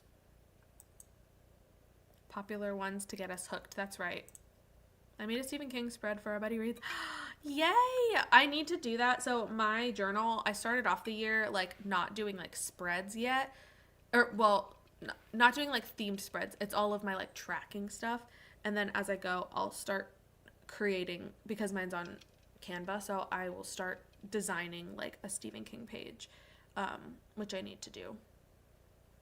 But also I'm debating whether or not I should create, and I don't know if it's going to make it more helpful or more complicated, because I'm using, my straw just squeaked. I'm using Fable now to track reading, so I don't know if I should do like a book club on there for the Stephen King stuff. I don't know. I go back and forth on whether or not I should do that, because we already have the Discord, and the Discord seems to work. But if you're here and you're not in our Stephen King book club, or just in like buddy reads and stuff in general, the description should have the link to join the Discord if you like Stephen King. I only like following rules. I worded that funny. Oh, gotcha. So you only like playing the games when there are like the set rules that you can follow. My family plays cribbage, Racco, Yahtzee. Ooh, Yahtzee's a big one with us. We do like Yahtzee. I have Yardzy. They're like giant dice to roll in the yard, and we've done that a couple of times, which has been really fun. But yeah, those are our styles of games too. I remember my parents, every single year on New Year's Eve, the family, the house that we would go to celebrate New Year's Eve, every year we would take the game Sequence, the one with the like, the board has like cards on it, like deck of cards designs. I don't know if anyone's played Sequence. I grew up thinking like, oh, that's such an old person game, because like it was only the adults that ever played it. And now I'm like, you know what? Sequence was kind of fun. I haven't played in a long time, but it was fun. Also, when I was getting the TV on so I could watch while I was eating lunch, I discovered I, in fact, do not have MGM Plus. So I need to figure out what to do with that, because I need to watch From on it, obviously. I also, Aaron Tveit is in a new show on MGM Plus, Earth Abides, has Alexander Ludwig in it too. Anyway, I don't really care about Alexander Ludwig, but Aaron Tveit's in it, and I need to watch what he's in. But I don't have MGM Plus, and I thought I did, but we don't. So now I have to, they have like a deal going on right now to get it for like 2 months for 99 cents or something, which I will probably do. But I don't know. I'm just like, I hate having another subscription fee. Like, it's so annoying. I used to play Sequence all the time. Yes. I haven't played it in forever. I don't remember how to play it, but it's a solid one. Um, Apples to Apples is a classic. This is true. We have regular Apples to Apples, and we wait. Do we? Actually, I don't think we own regular Apples to Apples, but we have Disney Apples to Apples, which is also very fun. Same concept, but I haven't played like the regular version of. I haven't played Apples to Apples in a long time. Now I want to. I also used to play Dutch Blitz. Oh, I love this game. I love this game. We have a set, like we have a deck of Dutch Blitz, and I don't know if we've used it yet because it's a game like I go really hard on that game. And when I'm playing with people who like are learning it or not fast, I struggle to rein myself in. Like I almost like I have to play with people who are competitive when I play Dutch Blitz because otherwise like I'm like smacking like throwing things at the table. Me and card games, I am very competitive at card games. Regular board games, like I mean I'm competitive, but like card games though, I will throw myself across the table. We switched to Ticket to Ride, Corkle, and Catan. I haven't played Catan. I think that's the only one I haven't played. Ticket to Ride is pretty fun. I feel like that one's not too hard to grasp onto as well, which is nice for people who like haven't played it before. That's a nice one. Yeah, it's like easy to introduce people to, but still be really fun. Yeah, a lot of the board games I have are like themed at thing. Like they're not these like widely known. Like I have a game called Storm Chasers. I don't even know how to play it because I haven't opened it yet. I got it last year and I haven't played it. But it's literally about tornadoes, and that's why I asked for it because it looked fun. I have a game called Terror Below because it's a knockoff of Tremors. I did make my family play it with me, and it was pretty fun. But it is a complete knockoff of Tremors. Like some of the characters, the character cards are like it's a character from Tremors just with a different name. And you're being attacked by monsters, and they're all monsters from Tremors. Which is on brand for me. But like that's a very niche like the wide majority of people are not going to be playing Terror Below, and I'm aware of that. I also was it for my birthday? Yeah, for my birthday I got a Goofy movie game. Haven't played that either, but apparently you're like on the road trying to get to the Powerline concert. And the back of the board game is like a Powerline poster. It is actually so cool. Kova, do you want to like come down here, or are you just gonna sit there? Get the Kovu cam. We usually bring the kids into Ticket to Ride on Thanksgiving. Oh, nice. That sounds like a fun kind of like Thanksgiving tradition to bring everybody in for. Kovu ready to pounce. Yeah, he's been in a weird mood today. And by weird mood, I mean he's been a normal cat, but it's been annoying because it means I can't craft without him trying to eat my yarn, which I don't love. But it's fine. I think I'm going to do one more sprint. I want to finish my episode of Yellow Jackets. And I have like just over 30 minutes left. So I think we're going to do one more 45-minute sprint, and that's probably going to be the last one for the day because I do want to do some cleaning and maybe film a video later on. So I'm going to go ahead and bring up the timer. We'll do one more 45 minutes and then we'll chat some more. So I will see you guys in a bit.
Hello,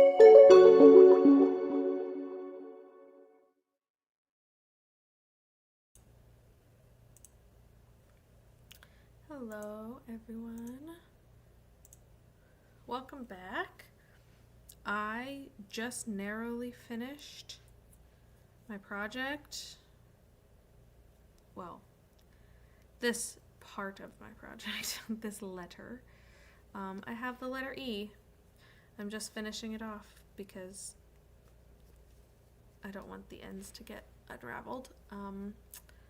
But that was like the perfect timing to be able to finish and have it combined because I did 2 pieces and then had to like put them together. So yeah, now I'm just weaving in the end so that it doesn't come apart, because eventually this is going to a child and I really don't want the yarn to be falling apart for the child.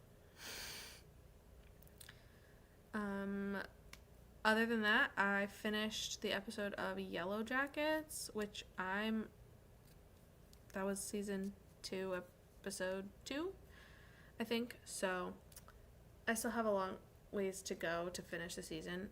And by long way, I mean, I think there's 10 episodes, so like 8 more. But these episodes are like full hour long, so it just takes a while to get through them. But I am really liking the show, so there's that. I think that's probably good. So then I'll just cut it off at the end. Let's see. One work email cleared, 1 more to go, and that one has lots of back and forth to clear out from October. Oh, geez. I usually don't clear out emails until cases have been closed on my end, so this end of year cluttering is kind of nice. Or decluttering. I'm glad that you're getting through everything, though. I think you said you had 2 work emails, so you should be on hopefully, the final stretch. But that's amazing. Like, it's such a tedious thing. Like, it's not a hard thing to do. It's just very tedious. So, like, good for you actually doing it.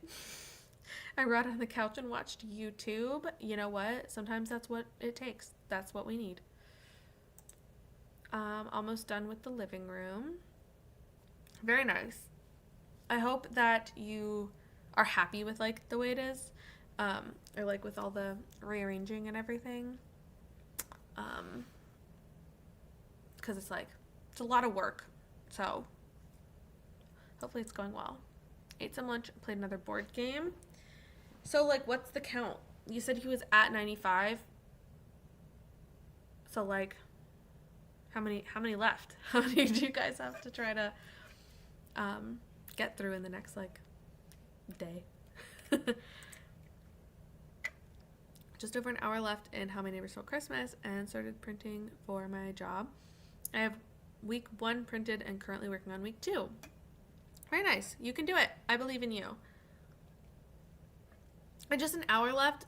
You're so close. You're so close to finishing. Had dinner and joined sprints. Welcome. I think that was going to be the last sprint, unfortunately. I have to go film a video. And I have some, like, household stuff I need to get done. But what did you have for dinner? Folded laundry, listen to Bury Your Gaze, up to 35%. Very nice. Very nice. I hope you're liking it. Also, good job on folding laundry, because that's, like, one of the hardest things to do sometimes. 96 or 97. You're so close. Or he's so close. I believe in you guys. What game did you play? Just now. Got rid of some books, and I think I like it. Yay! That's good! I need to get rid of books. I need to get rid of so many books. But, like, my books aren't selling on Pango. I think I'm going to donate some to my library soon. But I need to do an end-of-year cleanse of my shelves of, like, the books that I just have no intention of reading. Or I might enter them into the read or unhaul, because I have so many thrillers that, like, I'm not reading them as much or as quickly, so I have a lot of books I need to get rid of. But I'm glad you like your room, the living room. Glad it's going well for you. Email is tedious. It takes a few hours during the work week to clear out incoming ones. Oh gosh, that is so much. I just started going back into the office 2 days a week, like this past month, and like this is the kind of stuff that I'm doing now to like keep myself busy during the day, because like there's not as much to do in the winter. So I'm doing a lot of the tedious stuff right now, which is not fun. So I feel that. He's just gonna get together for his friends for New Year's, so he'll be able to get one in then. Oh, that's good. That is good. What books did you get rid of? I finished Captive Wolves and bought the second one. I'm reorganizing my bookshelves and cleaning today. That's so fun. Thanks for joining. I'm glad that you're able to get some stuff done. I may be reorganizing my shelves at some point too, depending, because the books that I'm hauling today, yikes, I have a lot that I have to add into my shelves and I don't know where they're gonna go, so I might be, I don't know. I think I'm gonna film a book unhaul now. Yes, you should. I'm really bad at unhaul videos because I find that like as soon as I decide to unhaul it, I'm like throwing it on Pango and then like tossing it to the side. And when I used to do unhauls, I would set them all aside. I would do the unhaul video and then I'd put them on Pango. But now I'm like putting them on Pango as soon as I can because they sit there for a long time anyway and nobody buys anything. So like I need to do it, but I might try to do an unhaul as well. I don't know if it's not gonna be with my haul, but I think I might do an unhaul with a 2025 TBR. I have this jar that's been sitting back here. I had to move it because Kobe was trying to eat the papers out of it, but I might do an reader unhaul jar for the new year because I need to read these books or just get rid of them. Seven Wonders Dual Edition. I've heard of Seven Wonders. It's also a really good song from a musical, but that's a side point. I've heard of the game. I don't think I've played it though, so I don't know what dual edition means. While you're chatting, I'm making a list of all my January TBR books and what platforms I access them on. There are so many reading apps. I have the same problem. I can never keep anything straight. Like it's so hard. My audiobooks are on it's just spread across so many different things. But that's good to be making your TBR. I need to finish my TBR, to be honest. This haul, I just started taking books off my shelf that should have been sold long ago. Just stuff I'm not interested in anymore and will likely never get to. That's where I'm at. The point that I'm at too. I'm like, I need to just be real with myself. Because if I don't have the desire to read this, then it doesn't need to take space. Especially because new books are always coming in. Yep. I feel that. I feel that. Out with the old, in with the new. Ooh. This sounds really good. That does sound really good, actually. I've been out of my serious salad kick, but I'm still on a very casual salad enjoyment ride, and it's been great. I used to be eating salad every single day. And then I made myself sick of it, but now I'm back to being able to eat it occasionally. So just a 2-player version. Oh, okay. Okay, gotcha. I wasn't sure if it was an extra competition. I don't know. But that makes sense. My January TBR is huge. Woo!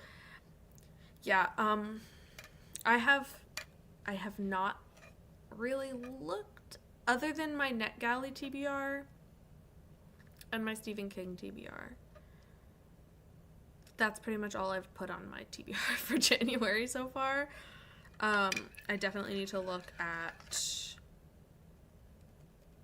some other things, things that I'm participating in, or readathon type things, challenges and stuff that I really need to look at, and I've just been avoiding it. The theme of today has been decluttering, apparently. Yeah, I love that. I I need to do that. I want some of that motivation because I do not want to declutter, but I need to. My NetGalley TBR is out of hand. Yeah, I'm very behind on a lot of things. I'm trying to get my rating back up before I start requesting anything new. And so I'm definitely working through this. But right now I'm actually like caught. I think I only have one book that comes out in January, which is really good. So I'm able to work backward a little bit and get some of the ones that I've missed. Because I have a lot of backlist NetGalley ones that I feel sad that I didn't get to. Which ones are you reading in January? So December was The Shining and Doctor Sleep. I did not get to Doctor Sleep. I have the audio book for it. I just haven't gotten to it. So my plan is to do. I'm personally am going to be reading Doctor Sleep next. To try to get that in since it's following The Shining. But the actual January book is Misery. Because I understand it's a winter setting. And Carly, the resident King expert who helped to build the proposed schedule, suggested that we do it in January. It's in, because I know you just joined the Discord, in the announcements tab, there is a message. There's not very many messages in there. So there's a list on there that shows the breakdown of each month for this year. So yeah, January is Misery, which I need to get the audio for, but otherwise I'm ready for that one. And Doctor Sleep is the same way. I have the physical, I just need to get an audio. I have no idea what my first book of the year will be. Yeah, I feel like it's a lot of pressure. Last year, my first book of the year was Ruthless Vows, I think, which was great because I was annotating it, and, like, I loved Divine Rivals last year. So that was a really good book to have as the first one of the year. I don't know what I'm going to have this year. It might be Dr. Sleep, or it might be... I think I'm going to end up finishing this before the end of the year. I think this will probably be the last book I read this year. So then... I don't know if Astrid Parker will be the first one, or if I start Silver Under Nightfall and I don't finish it, then it would be my first book of the year. It also depends because I'm always reading like multiple books at once, so who knows which one is going to be done first. 168, is that on your NetGalley shelf? That is so many. Oh my gosh, I have to write a NetGalley review for Christmas Tree Farm. Do it. Write the review. Honestly, like, all of my reviews are always exactly the same. So, it's very easy because I can just post them all. Sometimes, yeah, no, I typically write it for NetGalley and then cross-post it to the other ones just because it's in-depth enough. Perfect. I haven't looked fully yet. I have read several King's books for all. Yeah, that's we're happy to have you join. It's very unstructured. Like, I'll have a breakdown. I probably should do that in the next day or so. And I'll put a breakdown chat so that way people can like leave notes as they go. And you just kind of read at your own pace. For like, I think for November when we did 11/22/63, people had the goal of like finishing it by the 22nd for the title, but we don't typically have like a deadline of reading. It's just everybody reading it kind of around the same time,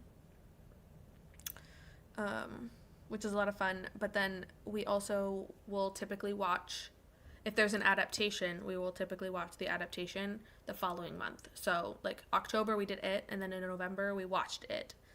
November's book was 11/22/63, so December we started watching the first couple episodes of the show together. And then I would love to watch The Shining. I'm so scared and excited to watch The Shining after reading the book. if my memory serves me right, of what the movie, like, I feel like I'm gonna have a lot of thoughts following the movie. So at some point in January, I'd like to do that. And if people have watched or read Doctor Sleep, then we can watch that one too, which is another reason why I really want to read it sooner rather than later. 210. Okay, I thought I was bad. That's a lot. I feel like I have less that I turned around. My ratio is not great, but I have fewer to work with. But it's still a lot for me. But geez, that is a lot. Misery is very wintry. Good. I am glad because I feel like it's gonna snow more here in January. Sometimes just send it to me and I can't say no. This is true. When I get an email that's like, "Hey, we think you'd like this," and I was like, "You're not you don't actually think I would like this, but I'm also taking this personally, so yes, I will read it." There's so many. Like I think it was like a historical fiction thriller, I don't know what it was, and I was like, "You sent this to me, so I'm gonna take it, even though I don't know if I'm gonna like it." And that's when Michelle and I buddy read them, so that we can force each other to read. It works. I am telling you, it works. Yeah, I haven't read 11/22/63 yet, but I have read The Shining, so I only need to read Doctor Sleep. Yeah, I don't know anything about Doctor Sleep. I've never seen it. I've never read it. I am a little bit nervous about it, but I'm excited. Hopefully I'm going to do that within the next couple, like start it within the next couple of days. I'm excited to watch Doctor Sleep. Haven't seen it, but I've heard there was a director's cut that was longer that was released. Ooh, that'll be interesting. Yeah, I do need to look them up and figure out where they're going to be streaming, but it also like changes sometimes, so we'll have to look at the January streaming and see where they might be available. My ratio is 34. But you still get them. That's the thing is like I'm always afraid that if my ratio is down, it means that like I'm not going to get more books. But honestly, I'm not requesting very many at this point. I am mostly working through the ones that get sent to me, which they're going to send them to me no matter what my ratio is, I guess. So, like, I guess it doesn't really matter all the time unless you're, like, requesting them. And if you have, like, a librarian status, then you're going to get them more often anyway. I am not. Yeah, I assumed you probably had the librarian account. So, like, you get a lot more than I do. I do not. I just have the simple reviewer one. So, I get rejected for a lot of things, which is fine. It's probably better that way so that I can work on the ones I already have. But yeah, I'm on a rampage of getting rid of things. 3 garbage bags of stuff. I love this. I love this. Declutter day. I love it. I love it. I love it. I'm at 47%. Okay, I actually... This makes me feel better about my ratio. I'm at 70%, but I have also turned around like 6 arcs this month. So my ratio was like real bad before that. Like very bad. So I'm finally getting it back up to where I want it to be. Yeah. I should add The Shining and Doctor Sleep to my January TBR, but it's already so big. You just said that your TBR is insane. But you should read them. I mean, you're welcome to join the watch along, even if you haven't read them, but I don't know if you would prefer to do one before the other.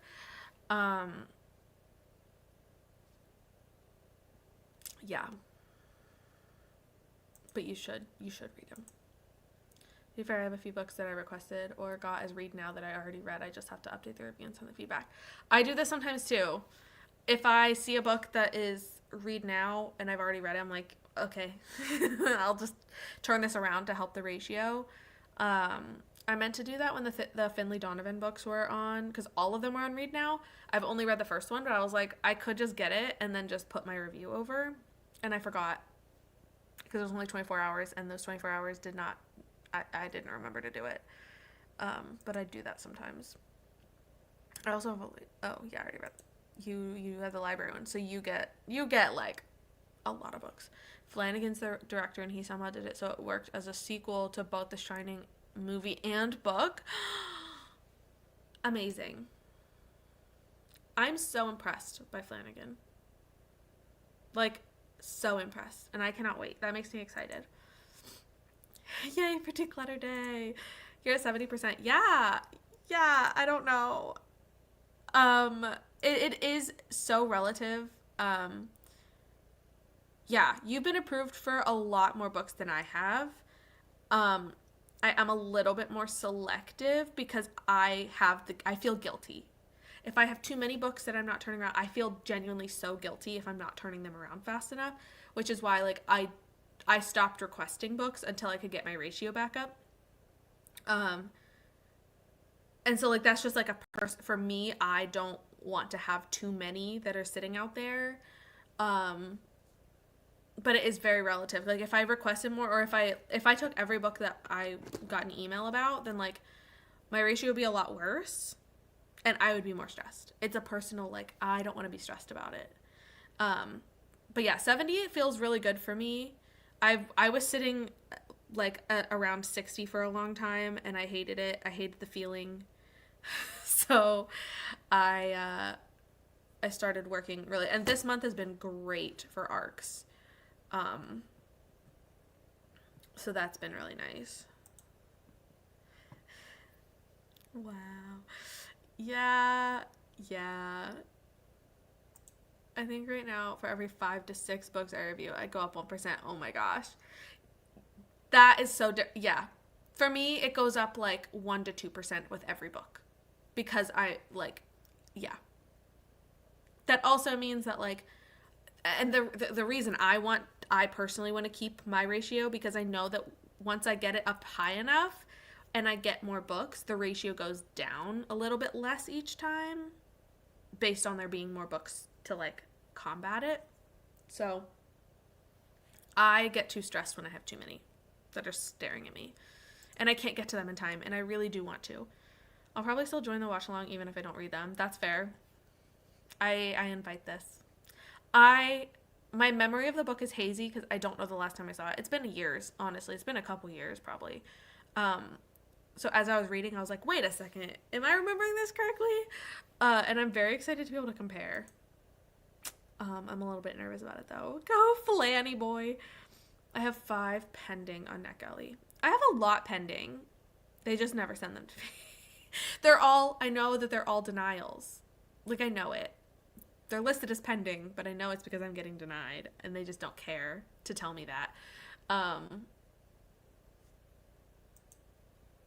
but yeah, I have a lot. 45 pending. They need to reject me. Exactly. Like, sometimes I'm like, just tell me no. Like, just say that I'm not getting it. That's fine. I'm okay with that. Submitted my review to NetGalley, and I'm at 35%. Yay!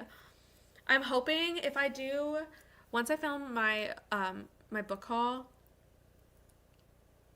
I don't know if I should do the dishes first, but then I think I'm going to try to read Cult of the Lamb today, and that's one of my arcs, so I can get that one in, and then my ratio will be even better, I'm hoping. But yeah, I think the hardest part right now for me is that like some of my oldest ones are like Silver Under Nightfall and Court of Wanderers, and they're like 600 pages. And I'm having a chunky book dilemma. My sister challenged me because it's one of my sister's goals for the new year, and she challenged me to do a chunky book challenge of like finally reading all the books that we've been putting off because of how long they are. She's like, I'm doing it, you should do it too. And low key, was she telling me that because she wants her books back that I've borrowed 6 years ago? Probably. The Sky Without Stars series. She was like, you'd finally read those if you did that. I'm like, you're right, I would probably. But I'm not ready. I'm not ready for the chunky book challenge. I want to, but I don't know if I'm ready. Maybe I'll just make a thing out of it. Maybe I'll do it. Maybe I'll create a year-long chunky book challenge, and I'll have to read one chunky book every month. That would be a thing. That could work. If I DNF at NetGalley, I still write a review because I don't want not everyone to go against me. Yes, I agree. I also, like, and I think that's totally valid. I think it's totally fair to do that. You just, your review is why you DNF'd. And I think that's fair. It's just feedback. It's feedback on the book, and I mean, the NetGalley reviews also go, like, let people see them, and I think it's helpful either way. Um, any review is going to be helpful.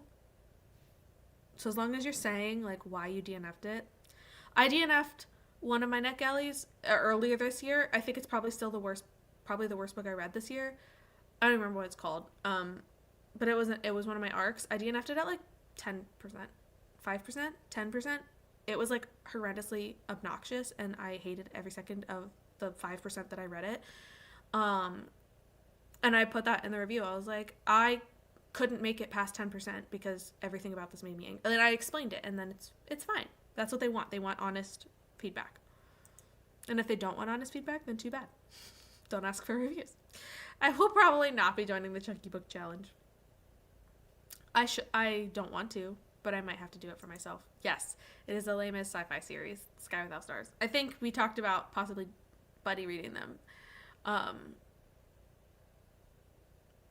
Yeah, I need to just like stop putting them off, but I also feel like I need to do an evaluation of how many chunky books I have to put on the list of things that I should read. So I might do it. I might create a challenge for it. I read most King, so I guess I've already been doing the challenge. Also true. You have read all the chunky books.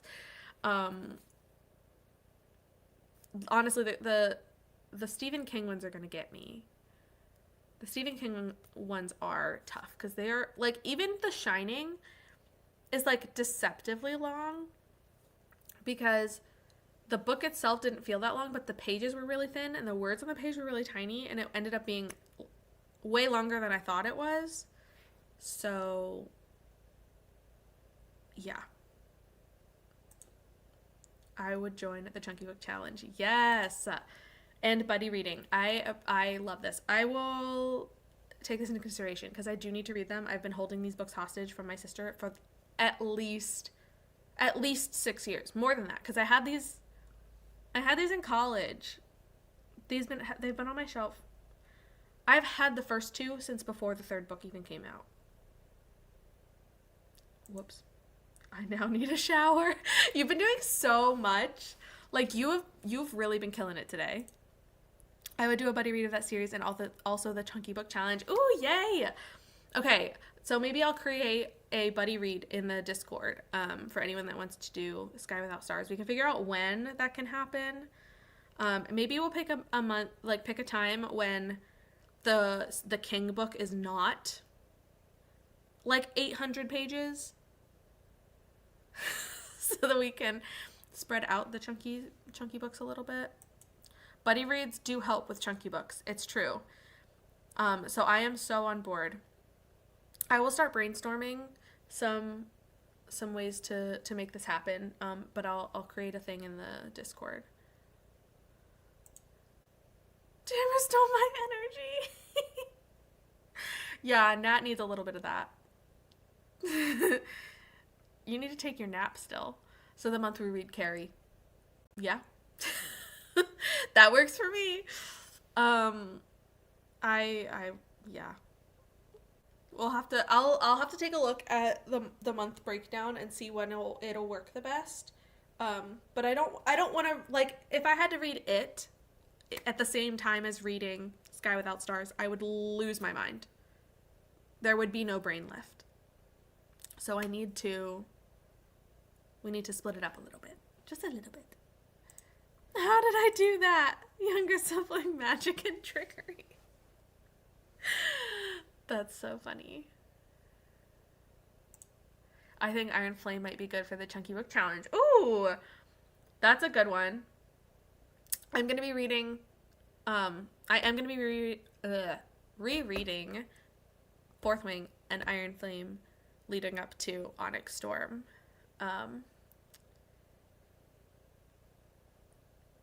But that one is also very long for some reason. But that definitely would count for the Chunky Book Challenge because I don't know, I feel like I consider anything that's over, like, I don't know, 450, over 500 for sure, would be a chunky book. Come join me on the 1st and 4th for Fourth Wing and Iron Flame. I'm doing 12-hour sprints. Oh gosh. I think I'm doing a buddy read right now with Michelle and Dawn, and we're doing 100 pages ish a day, so it'd be 4 days for each book. 4 days? 5 days. 5 days for each book. And we're starting on the 10th. So we're going to be doing and we're going to do it every single day, a little bit every day, and then it'll lead us up to the 20th. So it's like 5 days for each book leading up to the 20th. So that way we're ready at midnight for Onyx Storm. The problem is I have to work the next day, and I don't know if I'm going to be able to read until Tuesday evening. So I'll get the book at midnight and not be able to read it for another 12 hours, which sucks. This conversation made me want to do primarily NetGalley arcs in February. Do it! Do it! I encourage this. And I will hold you accountable if you want to do that. I'm doing 12-hour sprints for Onyx Storm 2. That's going to be so much fun. I mean, I might still join the sprints. Even if I'm not reading those particular books. But I could use that for chunky book sprints. I specifically took off. I love that. I wish I could, but I also am going to probably be taking off the following week to go to a concert. And so I really shouldn't, but my coworker is currently reading Iron Flame, and I'm really hoping that I can convince him to be on my side to help me convince our boss to let us take off to read the book. Because I think if he got it the day of, I think he'd read it. He would do it. And I'm like, please, can we team up and get our boss to give us a day off, please?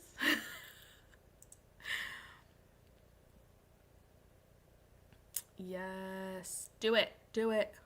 Do you have Instagram or Discord? We can connect. I know, Nat has both. I don't know which one would be better, though. But if you would like me to add a chat in my Discord for NetGalley specifically, ARC encouragement, I can do that. Or if you guys want to do it separately, that's fine. Just looked at my Storygraph TBR and sorted by pages. I have one that's 1,600 pages. That is a nightmare. That shouldn't be one book. That should be at least 2 books. At least. How do you even read that's so many pages. I have a teacher work day on the 21st as long as we have a regular semester break, so I have already warned people that my door will be locked. Do not come in. I love that. I could potentially bring the book with me and do it if it's a slow day at work, but I know that my other coworkers would judge me and probably not appreciate that I was reading on the job. But if I can get my coworker on my side, it could work. What do I have?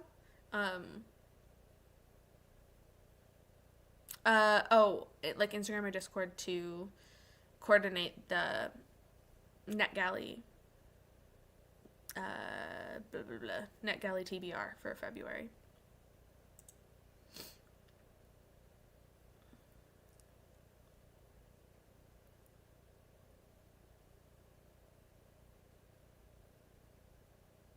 Which one is the brand? The 1,600 page book is Brandon Sanderson. Good Lord. 2.25 rating? Don't do it. That is a literal brick. Don't do it. Oh yes, I have Discord and it's talk to me on Discord. That works. Carly's book is the size of a Sanderson book. Are his books really that long? I did not know. I've never read a Sanderson. Oops. It's not. It's a nobody book. Only 4 reviews. Okay, well, a 2.25 is more acceptable when there's only 4 reviews because there's not a lot, like the pool of response is a lot smaller, but also that's still not great. The biggest book on my TBR is War and Peace. You will never find me reading War and Peace. I'm sorry. Too long. Too much. Stormlight books are that long. No. I want to read Brandon Sanderson. Not anymore. Not at that length, I don't. Remove it from your TBR, Carly. Do it. Yeah. It's a very skewed number because of the ratio of like actual number of reviews, but depends on why it's on your TBR, but I would say not to do it. That's way too long. It's called the mystery doc. I was like, wait, is that because it's a document or like it's multimedia? Interesting. Welcome to the Discord. Yeah, I can set up a NetGalley chat if you guys want, but also if you guys want to just do it on your own, that's fine. But I honestly should have already had a chat about NetGalley because of how much I'm trying to get through mine so much. Not all of his books are that length. We could find you a short one. Yeah, Matt has some. I think actually Matt got some for Christmas because he's read Mistborn. That's Brandon Sanderson, right? And he told me I should read them. I just haven't. But we have some. I just haven't gotten to them. There's too many other things. Found it for fans of like House of Leaves. I have this one and I haven't read it yet either. Same. Buddy read? It intimidates me. I'm like, I've heard so many weird, like, different things about it that I'm scared to read it. But I need to. This year I want to read one unpopular book a year, like something random from a secondhand bookstore. I love this idea. I love it. I sometimes, if I'm one book a year, or yeah, I love that idea. Sometimes I, like, if I'm book shopping at like secondhand and I can get something like super cheap and I find something that's like, I would never, I get it anyway, just to see what happens. So I love this. For Matt's sake, I'm going to say you should read One Piece. He has tried. I have no desire. There are too many. There's too many of them. There is too many of them for me to even be able to comprehend. Maybe one. It's not a never, but it's right now. It's a no thanks. Like, I want to like it because of how much he loves it. But like, genuinely, like, manga is not something that I typically enjoy, and I have tried. I try occasionally. It's not a style that I am typically finding myself reading. And I don't really enjoy watching anime either. And trust me, he's had it on plenty. It's never been something I can get myself into. Unfortunately. You have to read physically. Yes. I do. I've had a copy. I think I got it for Christmas, like, at least, yeah, probably maybe last year for Christmas, and I haven't read it yet. But I need to. Is there not? Dang. That's sad. It's a lot of flipping back and forth and turning the book. That, like, makes me really excited, though. Like, I kind of love this idea, and I really, like, that I want to have that. My partner and I are in the 700s currently for the anime. Oh my gosh. There's so many. There's, like, so many. And, like, it's still going. Tamara caught up with the series in a year. I'm impressed with that. I'm still on volume 33. There's too many. I could find you a manga or anime you would love. Okay, challenge accepted. Challenge accepted. Yeah, it's just not, it's the style too. Like, even graphic novels are very, like, I don't know. That style is not for me in particular, but I'm trying, like, I'm open to trying things. It's just, it's not, it doesn't happen often. There's no audiobook.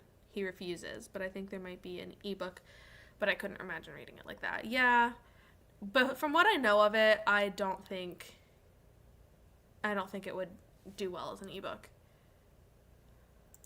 I'd pick a romance anime, which I don't see Matt watching. Oh, definitely not. No. No. No, I haven't.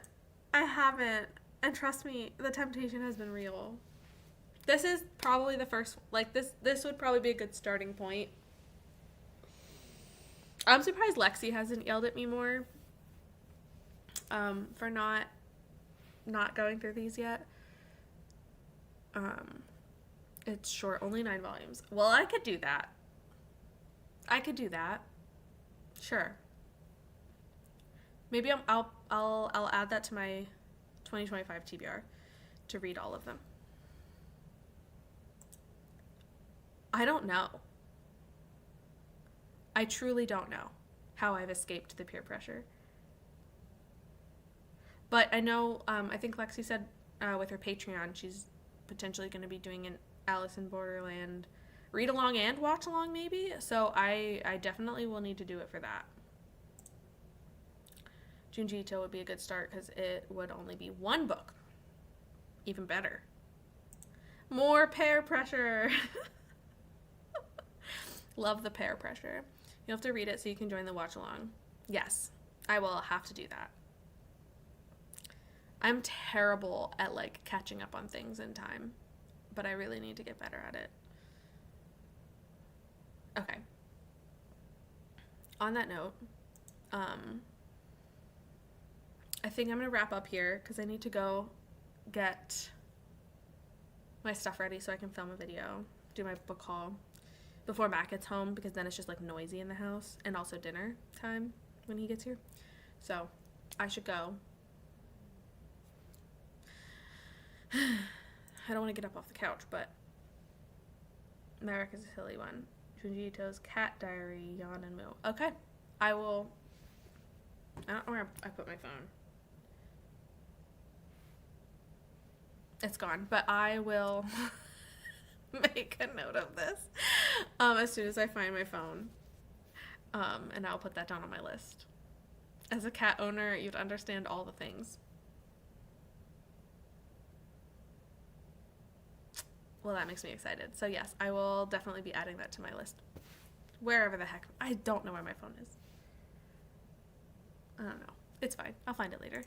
Thank you guys for joining and chatting. We had a lot of chatting, but also I feel like we all accomplished a lot. Lots of productivity. So thank you guys for joining, for reading, for cleaning, decluttering. I love the decluttering day. So thanks for being here. Yes, just message me on Discord. I'll get it. And then I won't need to worry about my phone. But yeah, thanks for the people who have joined the Discord today. Yeah, we just do, like, buddy reads, read-alongs, things like that, or random craft chatting in there. So it's a good time. I'm trying to think if there's anything else. I don't even know. I have lots of video plans for the next, like, 2 or 3 weeks. My 2025 reading journal video will be coming out next week. I have it actually done early, which is, like, crazy to me, because I've been very behind on things, but that's coming next week. And then I have lots of other, like, year wrap-up type things, like my top 10, top 5s, whatever. So yeah, on that note, thanks everyone for being here, for joining, and I hope you have a fantastic rest of your day. I hope it's cozy. Take a nap if you need to take a nap. And I will talk to you guys later. Bye.